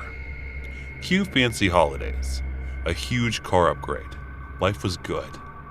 Then boom, COVID hits, and my Airbnb income completely dried up. Remember when we all thought COVID would be over in a few weeks or months? What sweet summer children we were, and I was no different. I had no idea it gets so bad that I have to straight up rent one of the flats to be able to keep up my lifestyle. But luckily, it was a seller's market. You wouldn't think that'd be the case during pandemic, but it suited me just fine. I was inundated with applications for one of the flats. I mean, I got literally hundreds of people applying on that open rent website. Finding the right tenant was a lot more work than I thought it would be. Interviewing all the various applicants was a pain. There was some right weirdos applying for the tenancy, and the more I dwelled over who to choose, the more money I was losing. But then one morning, I wake up to an email for a prospective tenant, telling me they'd be willing to pay $350 extra in rent every month, but that they'd have to move in by the end of the week. They didn't even want a viewing. They were happy enough to move in based on the photos I posted online. 350 quid extra was 50% over the odds, and way too good for an offer for me to turn down when I gave the bloke a ring. They seemed normal enough. It was pretty much done deal. All I had to do was hand them the keys. But when I actually met the bloke last December to do a masked up sanitizer-soaked socially distant key handover, it seemed anything but normal. I'm all for wearing masks and stuff, don't get me wrong. I think we should be doing all we can to defeat this. But this guy was completely covered from head to toe. Black Gator Rover's face hat on, had pulled over gloves, the works. I had absolutely no idea who I was handing the keys to really, just that they identified themselves as Stefan, in the same name as the account they contacted me. He barely spoke, and the whole interaction gave me a bad feeling. So I tell him, I'll come by in a couple of days to see how he was doing. He had already paid me 2 months' rent on top of a security deposit, so that was basically stuck with him for the time being. I was starting to think my desperation for cash was about to get me in a lot of trouble. About a week later, I gave Stefan a ring to make sure he settled in all right. I have to call him like 6 times before he answers, and when he finally does, he seems in no mood to talk. But he still somewhat reluctantly agrees to let me stop by. I start worrying about what sort of state the flat is going to be in, but little did I know that I wouldn't be seeing it at all. He refused to open the door to me, citing social distancing and stuff which I understand and respect, but there are ways to conduct a flat inspection without violating the whole 6-foot rule. I insist he refuses. I insist some more. He refuses some more. By the time it got to him threatening to call the police, any potentially good relationship we might have had goes right out the window. Right when he says that I would my mask down to make myself heard more clearly, and I catch this horrendous smell in the air, when it's so bad that actually silences me for a moment. I find myself putting my mask right over my mouth and nose, and the argument with Stefan trundles along with him agreeing to send me a video of the flat's current condition. The conversation ends, but I hang around for a minute to try to work out where the horrible smell is coming from.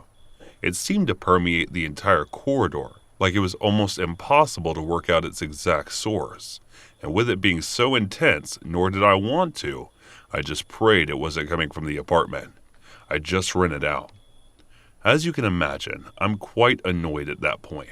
And as I walk back across the street toward my car, I turn back to have a look at the window of the apartment. Now my eyes are terrible, but I could suddenly see that this Stefan character and all the curtains closed, but had opted to hang a weird kind of mask in the window. I think it was a papier-mâché or something, and it must have been really old because it looked all shriveled, with long, wiry black hairs framing this pretty creepy looking face. I remember letting out an audible sigh like, Christ almighty, this is going to get so much worse before it gets better. And suddenly, the mask just disappears back into the curtains. It wasn't just some creepy old piece of decor. Someone had been wearing it and watching me while they were doing so. Stefan then sends me a video of the flat, which looked fine. Only there were one corner of the living room that he apparently refused to show me. I pressed him on it. He pretended not to know what I was talking about, and I decided to quit while I was ahead. It took a week before I started getting complaints. Other tenants in the building who must have gotten my number from the management company started calling me up to complain about the noise and the smell coming from flat 20, the one I own. And then after a while, the calls stopped being complaints and started more like warnings. Warning us about the things they'd heard coming from Steven's flat, and now the smell had gotten considerably worse. But still, Stefan refused any kind of formal flat inspection, and he still does even now. I drove past the flat about 2 weeks ago now. One evening when I was driving home from work. I'd had a late one at the office, so it was about 9 at night when I decided to take a little detour to check out the flat. I was met with almost immediate regret. Apparently, Stefan only uses red bulbs to light the flat after dark, and I'm staring up at the windows like, what's his freak up to now? When I see two people like running or jumping around the living room, completely naked by the looks of things. He's obviously not the only one living there now, despite there only being his name on the lease. I suppose this isn't even really a story because it doesn't have an end yet. I've already decided that I'm not going to renew Stefan's lease, that the flat that when his 2 months are up. I'll ask him to leave, or else get the authorities involved. Well, that's about the only thing I'm certain of right now. I have no idea what he's doing in my bloody property. What's making that bad smell, or who the other person is. Things have gotten pretty bad at this point, as I knew they would. But I have a really grim gut feeling that they can get infinitely worse than getting Stefan out of the flat is going to be much more trouble than I ever imagined it would. It's not even worth the money anymore. No amount of money is worth finding out what he's done something awful in there. I'll try to keep you guys updated in the future if I'm still in a fit state to do so. Because God only knows what untold horrors await for me in that flat. And God knows what Stefan will resort to in his efforts to keep me and everyone else from finding out. Wish me luck, guys. Things are definitely about to get weird.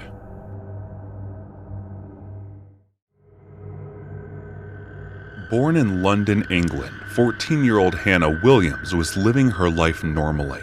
Her parents got separated when she wasn't even born.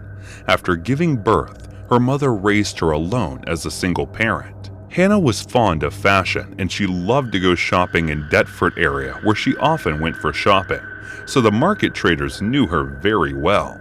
And on the 21st of April 2001, she went window shopping in Deptford after telling her mom, but little did she know that this could be her last trip. Minutes after leaving home, Hannah received a phone call, but after that, she disappeared. She was also supposed to meet a friend in the evening, but she never showed up. Hannah's mother, Bernadette, called her cell phone multiple times, but she did not answer. She waited several hours for Hannah to return home, but she didn't. When Hannah did not return, her mother reported it to the police, and the search for Hannah began. Confusion rose when one of her friends reported seeing her, so it was presumed that she had run away from home, and search stopped. After a year later, on the 15th of March 2002, when Hannah's mother was watching TV, she saw on the news that a girl's remains had been found. She instantly recognized the clothes to be Hannah's, which she had been wearing before her disappearance. The police were conducting the search for another missing victim, 15-year-old Danielle Jones, who had disappeared on the 18th of June 2001 when she was on her way to school in East Tilbury, Essex. They found a girl's body at cement works in an industrial area of Northfleet, Kent. Apparently, a workman was using a digger in order to clear the dense undergrowth, when he saw a dead body. He immediately informed police after it. It was assumed that the found remains are of Danielle, but her mother recognized her on TV and immediately rushed to the scene. The day Hannah disappeared, she was wearing black sleeveless top under a denim jacket. There was a pattern of gold leaves on her top, burgundy trousers, a gold chain, and 2 gold ear studs. The final DNA reports, even after post-mortem being inconclusive, confirmed that the found body is Hannah's. Media was silent for a few days, but then again, they started reporting that it is possible that the found body could be of Danielle Jones, the 15-year-old middle school girl who was gone missing a year ago.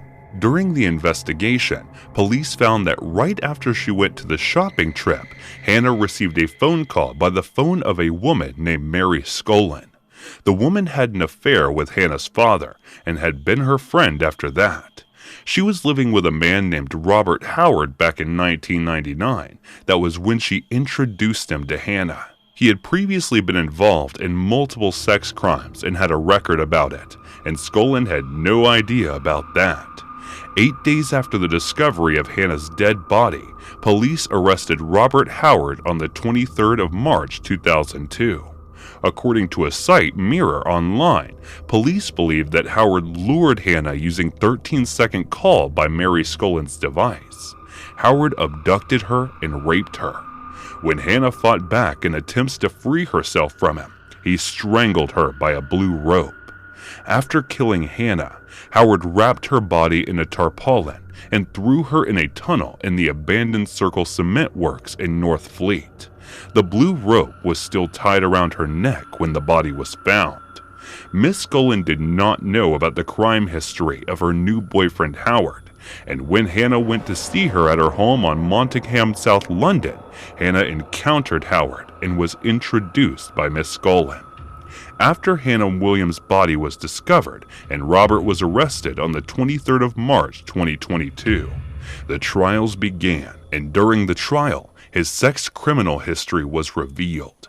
He had been a sex offender of several cases throughout his life. Robert Howard was born on the 20th of April 1944 in a village named Wolf Hill in County Loyes, Republic of Ireland. His first conviction was at the age of 13 for burglary. He attempted to rape a 6-year-old girl in London at the age of 19. After that, he was sent to prison for burglary and attempted rape in Cork. Robert was also suspected in several disappearance cases of women and girls. Jojo Dolan of Callan and Annie McCarrick of New York Tourist was also one of the cases he was suspect of. McCarrick was disappeared in 1993. It was the same year when Howard was convicted of unlawful carnal knowledge of a girl under 17 in the rape case of a 16-year-old girl in Castlederg, County Tyrone in Northern Ireland. Robert was on bail on the 14th of August 1994, and the 15-year-old Arlene Arkinson went missing in Bondurant County, Donegal. Her body was never found, and she was presumed dead. It was reported that Arlene was last seen with Robert in a car. He was arrested 6 weeks after the disappearance of Arlene. Robert Howard was found guilty at his trial at Maidstone Crown Court in October of 2003 for the rape and murder of Hannah Williams. He was sentenced to life imprisonment with no minimum term. He was again held for trial in 2005 on charges of murdering Arlene Atkinson. An inquest was begun into Arlene's death in February 2016, which included the testimony of his earlier offenses. The testimony claimed him to be extremely dangerous to Arlene at the time of her disappearance. Another inquest found him guilty of Arlene's murder in 2021 and was ruled that he should have been arrested immediately. Howard spent the rest of his life in prison and was found dead at the age of 71 on the 2nd of October 2015. Hannah's case was discussed by criminologist Professor Fiona Brookman in a 2005 book titled Understanding Homicide. She said, Hannah's disappearance never attracted the kind of headlines that followed the disappearance of Danielle Jones, a 15-year-old schoolgirl who went missing 2 months after Hannah's disappearance, nor the widespread media coverage of the disappearance of the Millie Dowler at 13 years old. Despite the best efforts of the National Missing Persons Helpline to generate significant media coverage on all vulnerable missing persons, the media only tends to focus on particular cases that fit in with their publications. The vulnerable cases which generate the great publicity tend to be those where the missing person is white, female, from a middle-class, 2-parent stable family, and there is no indication that the young person may have run away. Hannah did not fit all these criteria. She was not the model middle-class schoolgirl. Rather, she was from a working-class background. Her parents were estranged, and she wore a stud in her nose.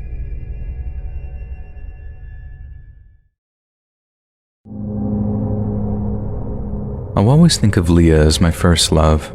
It just wasn't meant to be. It didn't seem fair to either one of us. I was going off to college halfway across the country. Even at that age, I knew long-distance relationships just didn't work. There may have been a small amount of selfishness involved in my decision, but I assumed Leah would be fine. I put it off as long as I could. With just a week left, I broke the news, and it didn't go well. I spent the entire night trying to convince her that it was for the best, but she never fully seemed to accept it, and things would just get messier from there on. I left that Friday and put that part of my life behind me. Classes kept me busy during the week, but I also worked hard to make friends. Meeting new people isn't hard when you live in the dorms. I was there maybe a month when I met Stacy. She was a sophomore living on the floor above me. We had a lot in common and began dating exclusively almost immediately. This was also about the time the letters started. It was like she knew that I'd met someone and wanted to destroy it. From then on, a week didn't pass without a letter from Leah. I read them and sometimes wrote back in the beginning, but they all began to sound the same after a point. When I returned home for Christmas, she showed up unannounced. She couldn't understand why I had stopped answering the letters. I'd explained it over and over. The relationship was done, and it was past time to move on. I felt like I was speaking to a wall at that point. Not a single word got through to her, and I reached my boiling point. I told her to go away and never bother me again. I left her alone on that porch to cry herself out, and she finally left at around 4 a.m. I felt bad for doing things that way, but I just wanted it all to be over. If it took being cruel, so be it. She'd be better off in the long run, and the remainder of my holiday was quiet. I returned to school with a positive outlook and a renewed vigor. It finally appeared my Leah problem was solved, but instead, she escalated things to an entirely new level. Everything came to a head one night in my dorm room. Stacy and I were watching a movie with the lights off. There may have been a little light petting going on. I was occupied when Stacy started yelling. I looked up to see her pointing at the window. Through a small crack in the blinds, I could see a pair of eyes looking in. I grabbed the string and pulled the blinds up. Leah was standing there with a shocked look on her face. I called campus security without saying a word to her. She ran off, but was caught trying to get away a few minutes later. I was determined to end it right there and then. I intended to press charges and get a restraining order against her, and I urged Stacy to do the same. And to her credit, she came up with a better and less complex idea. When security asked what I wanted to do, I put it into Leah's hands. I promised I would take no further action if she promised to leave that second and never contact me or Stacy ever again. It was a big risk, but I was willing to take it. I guess there was still that small part of myself that felt guilty for the breakup. She reluctantly agreed, and the officers allowed her to leave. To be honest, I never expected her to keep the agreement. Nonetheless, it's been 9 years, and I've received no visits, texts, or phone calls from her. There was one short sympathy letter that she sent upon the death of my grandfather. I was so comforted by that thought that I just let it pass. I can't speak as to whether or not Stacy has heard anything, but I suspect that she's had the same experience. I did return home to work in my dad's company after college and have seen Leah around town on occasion, and we just do our best to avoid each other. I've been told in the intervening years that she is married and began a family, and I wish her all the luck in the world and hope the marriage proves to be a very long and happy one.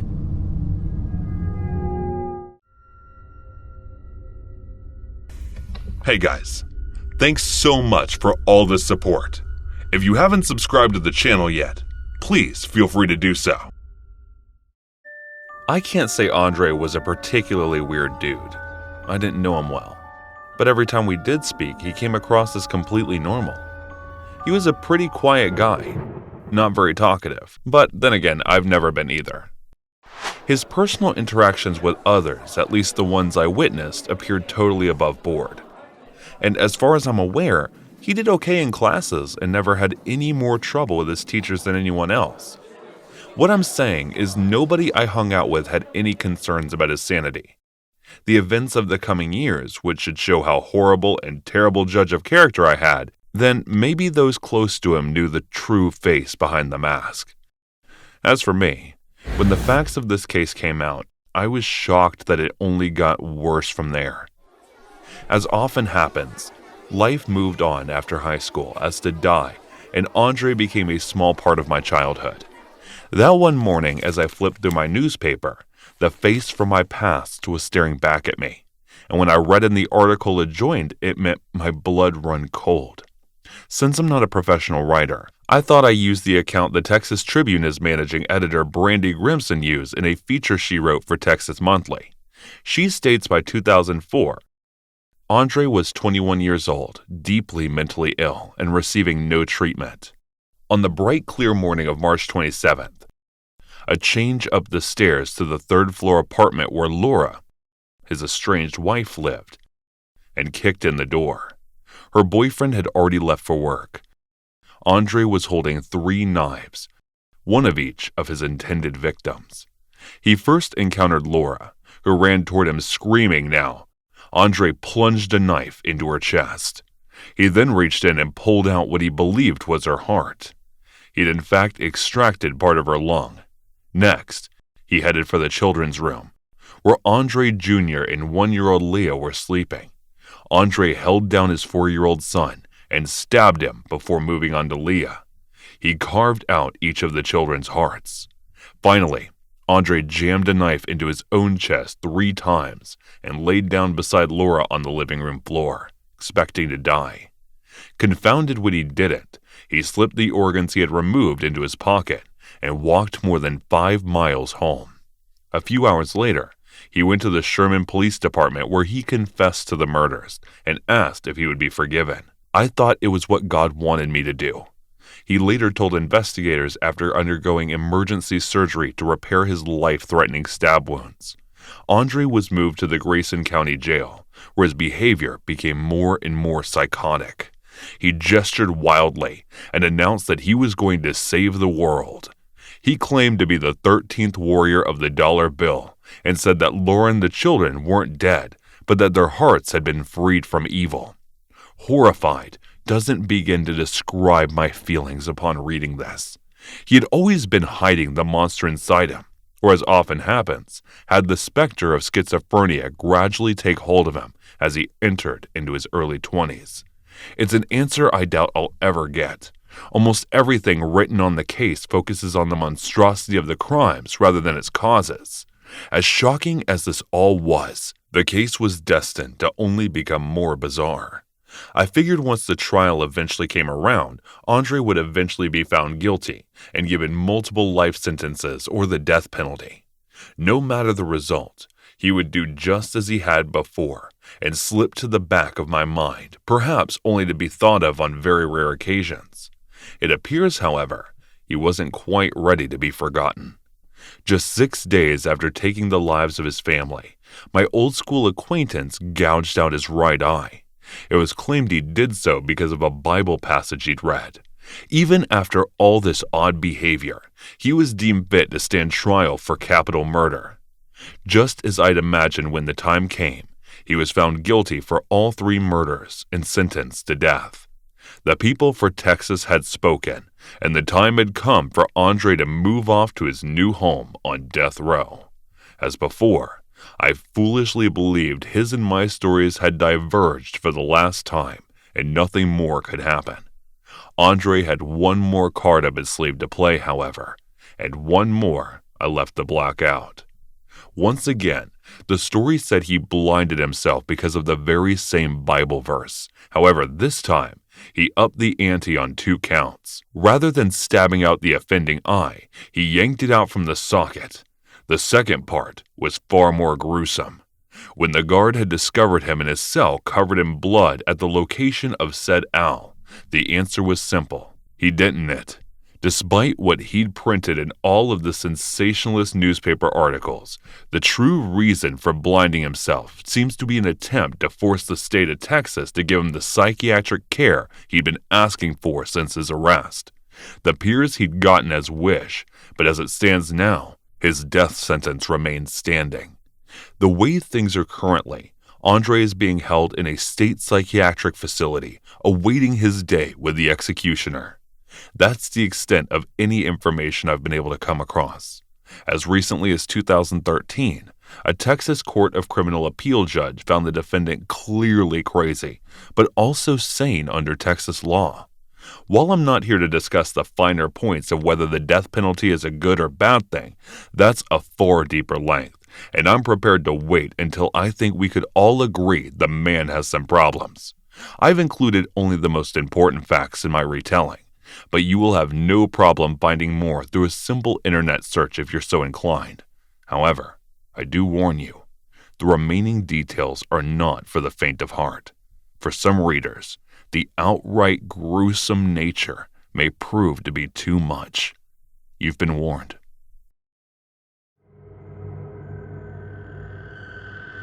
Back when I was in college, I used to work evening shifts at an independent coffee shop that happened to be right next door to this little bagel place. I think there must have been some degree of collusion between the two owners, as the bagel place was geared to be like a health nut place, whereas all the baked goods the coffee shop produced had like diabetes-inducing levels of sugar in them. So naturally, I'd often gone to the bagel place to grab a bite to eat before clocking in for my shift. Since the sugar craft that followed, one of the cinnamon buns was about as debilitating as they come. But that's how I met Tom. Tom worked full-time at the bagel place, and he was there to take my order like 9 out of 10 times that I stopped by. It wasn't long before he knew my order off by heart. Shortly after that, we were on first-name terms, and the more familiar we got, the more little gentle flirting entered into our daily exchanges. Was I mad about it? He was kind of cute, and it certainly didn't sting that he started giving me discounts. After a month or so, he asked me if I have a boyfriend. I said no. So he asked me if I'd like to grab a drink or something after our shift ends.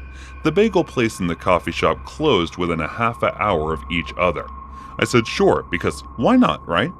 But oh my god, if I'd have known that kind of guy Tom was and have just resigned myself to getting fat from the Danishes at work, a few extra pounds would be easy to shake. But a full-blown stalker, not so much.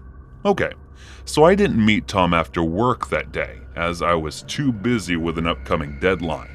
However, we did arrange to meet over the weekend, so we could see if we click. It definitely wasn't the greatest state I'd ever been on. Like, I don't think whatever chemistry we had really translated into a social conversational setting. But I didn't write them off altogether, and we agreed to go out next time we were both free. It's so weird to think he actually gave me space at first, like we went 48 hours at a time without talking sometimes. It really did seem chill. But then came the day when I walked into the bagel place and the manager was working the evening shift. This is highly out of the ordinary, so I asked her if Tom was sick or something. It's then she hits me with Tom isn't employed here anymore. We decided it was best that we parted ways. I'm shocked.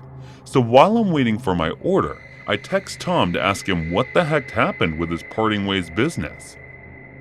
He replies pretty quickly, telling me that the manager had caught him giving me a discount and fired him as a result.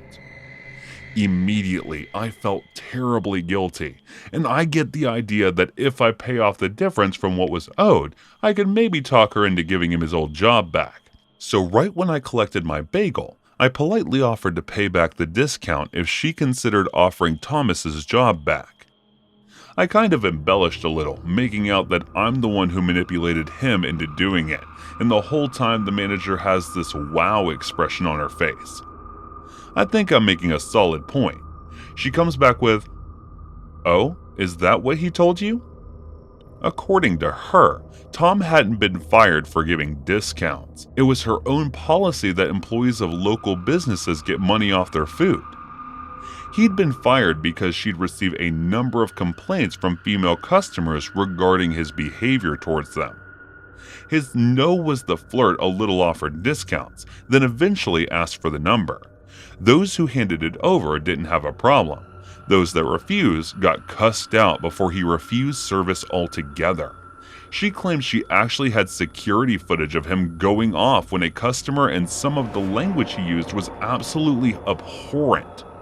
She planned on giving him a final warning over the incident that she prefers to work with and mentor junior staff instead of just kicking them to the curb. But the one thing she can't deal with is liars. Not realizing the footage came with audio, Tom tries to lie his way out of the predicament by claiming the disagreement was because the lady had tried to give him a fake $10 bill. That's like a pathological level of dishonesty, right? They're still insisting on the lies when confronted with overwhelming evidence to the contrary. I just remember apologizing for the intrusion and thanked her for setting me straight before I headed over to work to clock in. Tom was still expecting a reply at that point, but I just had no idea what to say to him. I wasn't even sure if I was ever going to talk to him again. I mean, that could have been me getting cussed out if I had the gall to turn them down. When I finished my shift, I got my phone out of my purse and I find that I had a grand total of 12 butt notifications, all with Tom's name attached. They started off all gentle at first. "Have a good shift. Text me when you finish," etc. But around 8 p.m., there was obviously a point where he learned of the interaction between me and his former manager, and he was not happy about that. Not one bit. "Oh, so you're just going to believe the exploitative employer over the person she's been taking advantage of? This is exactly what's wrong with the American labor market. Even the workers are bootlickers," was the general tone of his messages. I'm not even saying I entirely disagree, but the whole thing left such a bad taste in my mouth, but I wasn't interested in seeing him at all. When I got home from work, I blocked Tom's number, deleted my contact details, and figured that would be that. But oh, how wrong I was. A few days later, I'm working the evening shift, crouched down stocking the mini fridge. I finish up, close the fridge. Then when I stand and turn around, Tom stood at the register. I tried to be as warm and friendly as possible, asking how he's been and stuff. But I completely avoid the fact that we haven't spoken since his little text tirade. At first, I think I dodged a bullet, as he's perfectly civil and goes on to order a drink. But like right as I'm handing him his drink, he decides to make it super awkward. "So I guess you're pretty much done with me, He didn't say it in that particularly aggressive way, but it was loud and jarring enough to attract the attention of almost everyone in the store. I feel like I'm about to cringe out of existence, but somehow I maintain my corporal form and say in as lower a voice as possible, "This isn't the time or place. Please drop it." He just smiles, nods, and starts walking away. But instead of actually walking out of the door like I thought it was going to, he just takes a seat right in the middle of the store and proceeds to just stare at the register area in between baby sips of this coffee. And that's basically how it started. Tom would show up for coffee almost every time I was working, and every time he would just sit there for like an hour, staring me down whenever I was at the register. He was never rude or awkward about it, not after the initial incident anyway. So despite the fact that my boss had assured me that any funny business would result in a lifetime ban, he was reluctant to kick him out for being a little weird, as he phrased it. That got to be a kind of running joke about it, to everyone calling him Bicky Stalker, and I have to admit that one about upselling the Portuguese custard tarts until he was too fat to chase me, that one really didn't make me smile. But boy did that stop being funny. After the first time, he followed me home. After that, things got serious. I called the cops, got some advice from their fixated persons unit, and they actually paid Tom a visit to warn him off stalking me. But apparently he was only deterred for about a week, and what followed was a painfully slow escalation of intensity that culminated in the following. And that the 24 times had followed me up till that point, Tom had either stayed on the street corner and watched me walk into my building, or stood outside the building and looked up at the windows like he was trying to work out exactly which unit I was in. But on the day in question, I was so used to him keeping his distance that I didn't even notice that he was almost right behind me by the time I got to my door. Seeing him so close actually elicit the kind of squeal from me I'm definitely not proud of. But Jesus Christ, seeing him right there just about scared the poop out of me. I absolutely bowled it inside. Never been so grateful that the lock was operated by a key fob instead of an actual key. Tom just stayed at the door, banging on it and telling me to get my butt out there, that I had to be an adult and talk to him about it. Whatever it was, since he was banging on the door and screaming in the street, I was totally freaking out. And naturally, my first move is to call the cops, but I think he was banging so hard, acting like I was the one inside because the building I live in at the time looked exactly like all the other family homes on the block. To him, I could have quite easily been the only person living there only. That wasn't quite the case. I had the top floor of the house. Well, the bottom floor was occupied entirely by this Puerto Rican guy who worked night shifts. Keep in mind that this whole thing is going on in a Saturday afternoon, smack bang in the middle of this guy's sleeping time. So while I'm praying for the cops to show up in time, an unlikely savior is about to come to my rescue.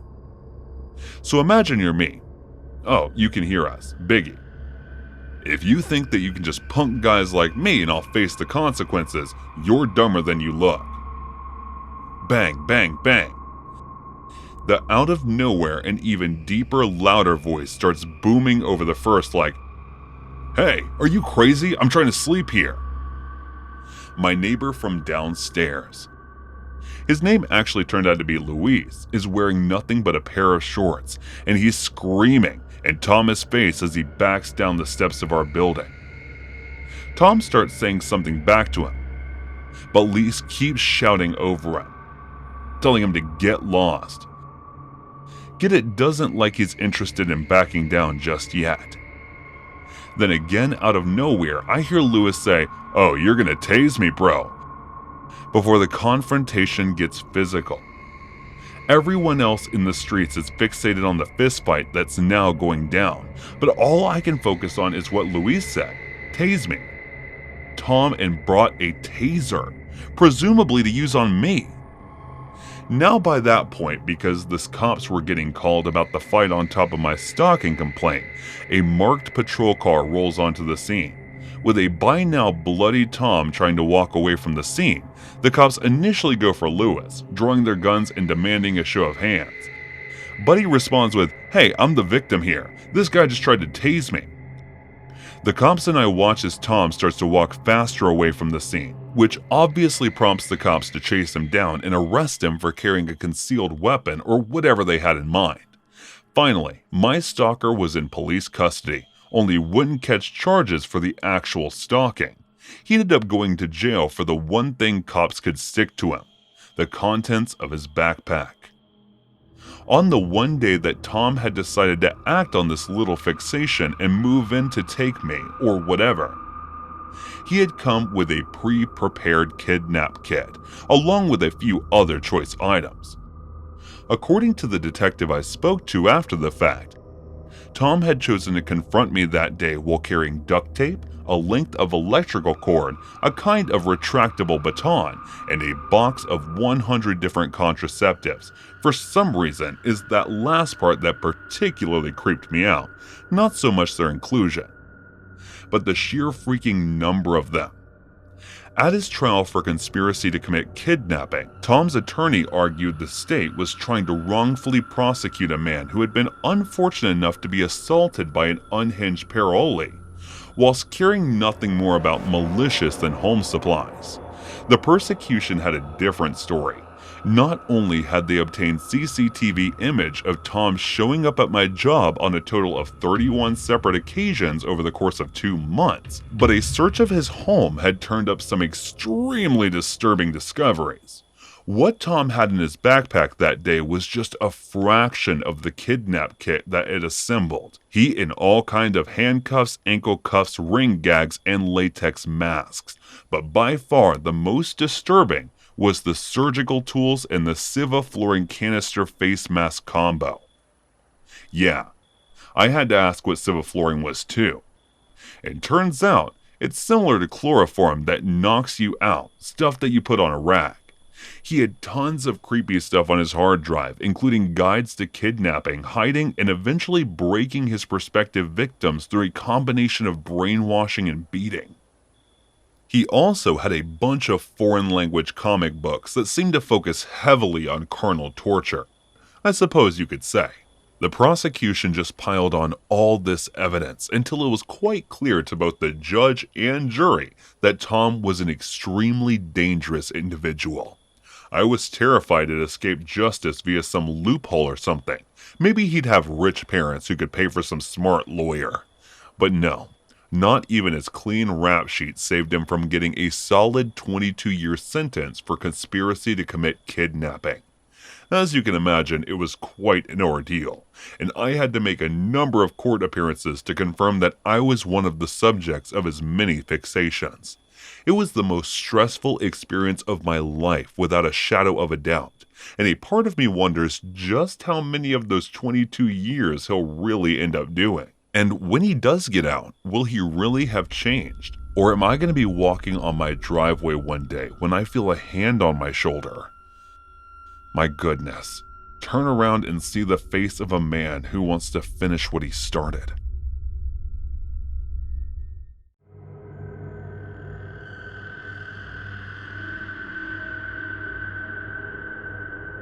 Some say he was in a house fire. The flames had gnawed the skin like an old candle.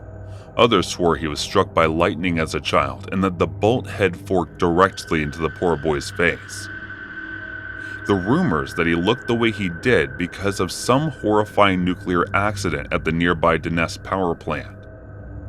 Men swore he was real. Others said that it was all a lie.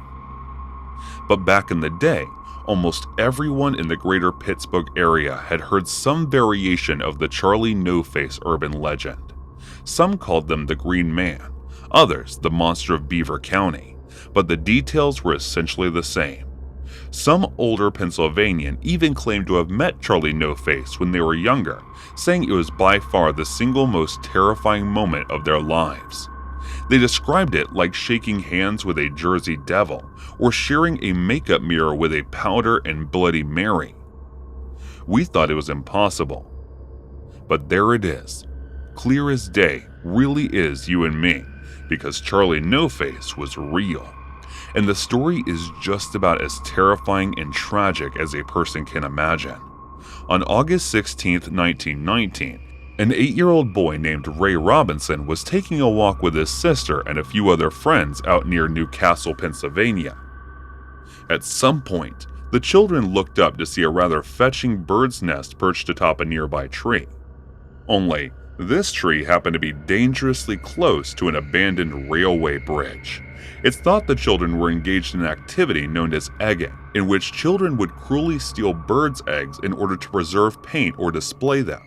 But when Ray didn't know what was that just a year earlier, another boy had tried to climb the exact same tree and had managed to touch one of the exposed wires that still had a current running through it.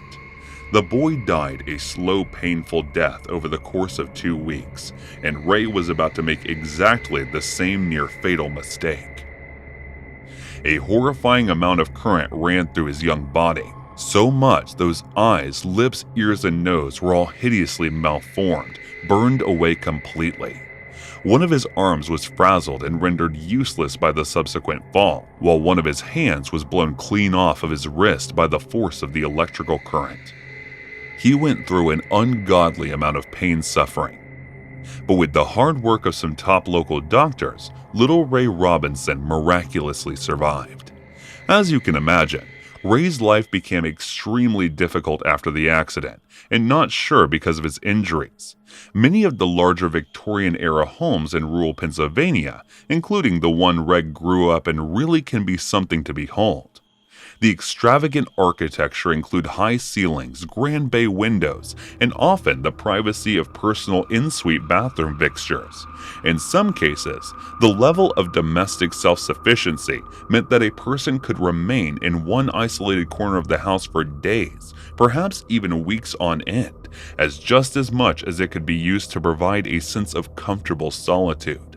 Such features made for rather horrible gilded cages for people like Ray, and the South's family kept his monstrous form hidden away from the terrible public mile counts. Ray was kept isolated and shunned even by his own family.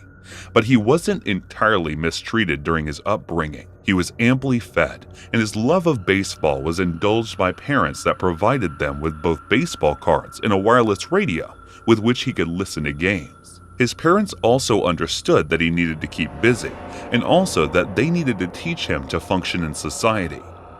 They provided him with the means to learn Braille, and even taught him out of fashion wallets indoor mats that have used rubber tires. When he came of age, his family revealed a renovated apartment that made for him, sent into the family garage. It was much closer to them both physically and emotionally, and it meant the world to a young man who had been so terribly misunderstood for most of his young life. Only as he grew, a yearning to roam free burned in him. So in a small act of rebellion, Ray slipped out of the house in the dead of night and walked the highway near the family home. It became something of a habit. He enjoyed the feeling of the tarmac underfoot, the feeling of the breeze on the skin. After a while, he went from walking the highways once or twice a week to almost every night, always alone and always at night. And this is where the real-life Ray Robinson became a walking, talking urban legend. Most nights, on the rare occasion that a car did come along, Ray was so frightened by the sound of the oncoming engine that it scampered off the road and hid among the foliage. But after a while, he found he was unafraid of the roaring vehicles if he stuck to the side of the road. That didn't seem to bother him, so he made the decision to stop hiding. One day, Ray was walking along the highway when once again he heard the sound of an oncoming car. It unlike so many times before, and the vehicle had just rolled on by having not caught him in its headlights. Ray, or the screech of tires on the road behind him. A man cried out into the night, revving his engine the way that sounded a lot like reversing Ray spooked, bolted off the road and into the cover of some trees. Ray swore off his nightly walks for a while, but the damage was done, and in nearby Elwood City, rumors began to spread that the man with no face. The first sighting didn't cause too much of a stir. People just thought the storyteller was tired, crazy, or drunk. But after a few months, a second sighting of an obviously restless Ray Robinson caused something of a frenzy among the local townsfolk. People would scour the length of the Route 351 once the sun had set, desperate to confirm the rumors of Charlie No-Face for themselves. But one by one, the people of Elwood found the rumors were all true. As one might expect, Ray's rather unusual appearances was the subject of equal parts fascination and revulsion. But for the most part, those that encountered him were not without compassion. People would begin to offer him cigarettes or beer to amenities he had never had the fortune or misfortune to partake in, and like many of us, he found that he enjoyed them.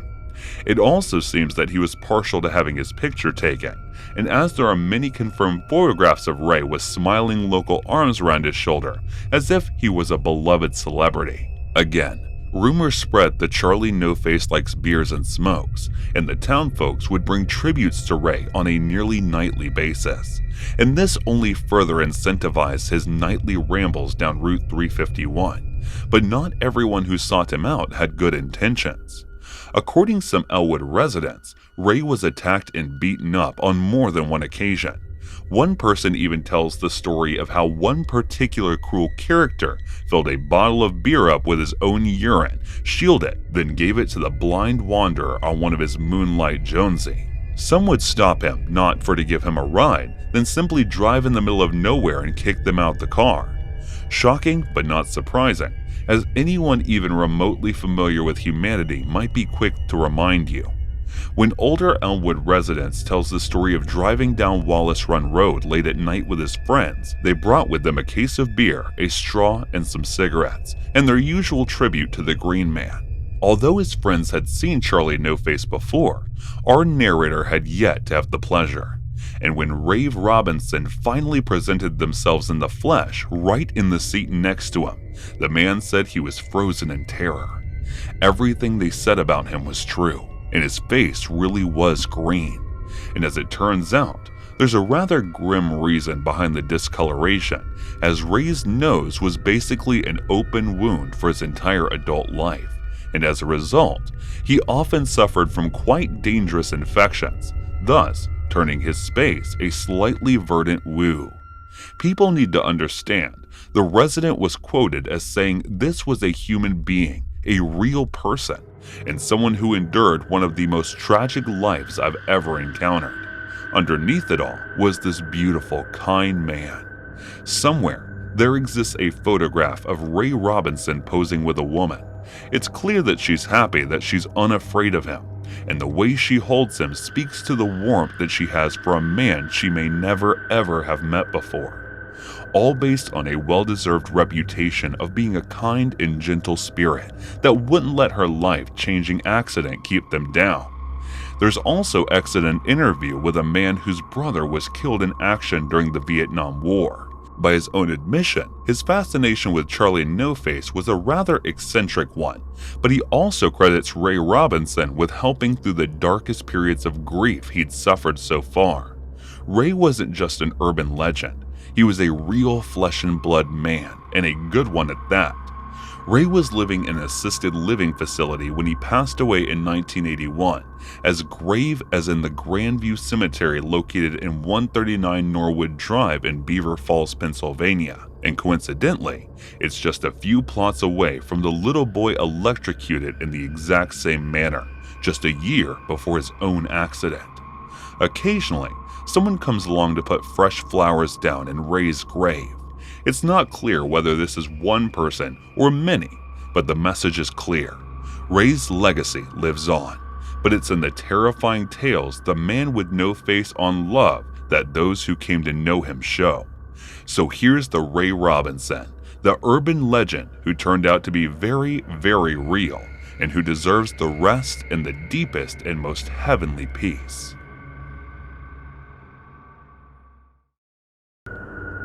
But last autumn, my dad gave me something that he'd been keeping hold of that would spark off something of an interest in the First World War.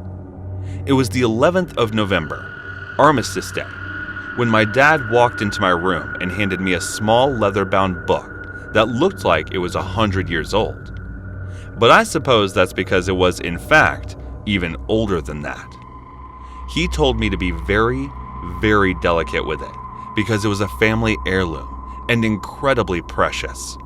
The kind of thing that could easily find its way into a museum one day, but instead, we kept it as a close reminder of how our family had a close connection to one of the most horrific events in world history. Before that, history was something of an abstract concept, something that dead old man did that had little bearing on my own life. But in that moment, I realized it was just as flesh and blood as I was, since my family had a deep connection with it, that it was just as much a part of me as it was for them.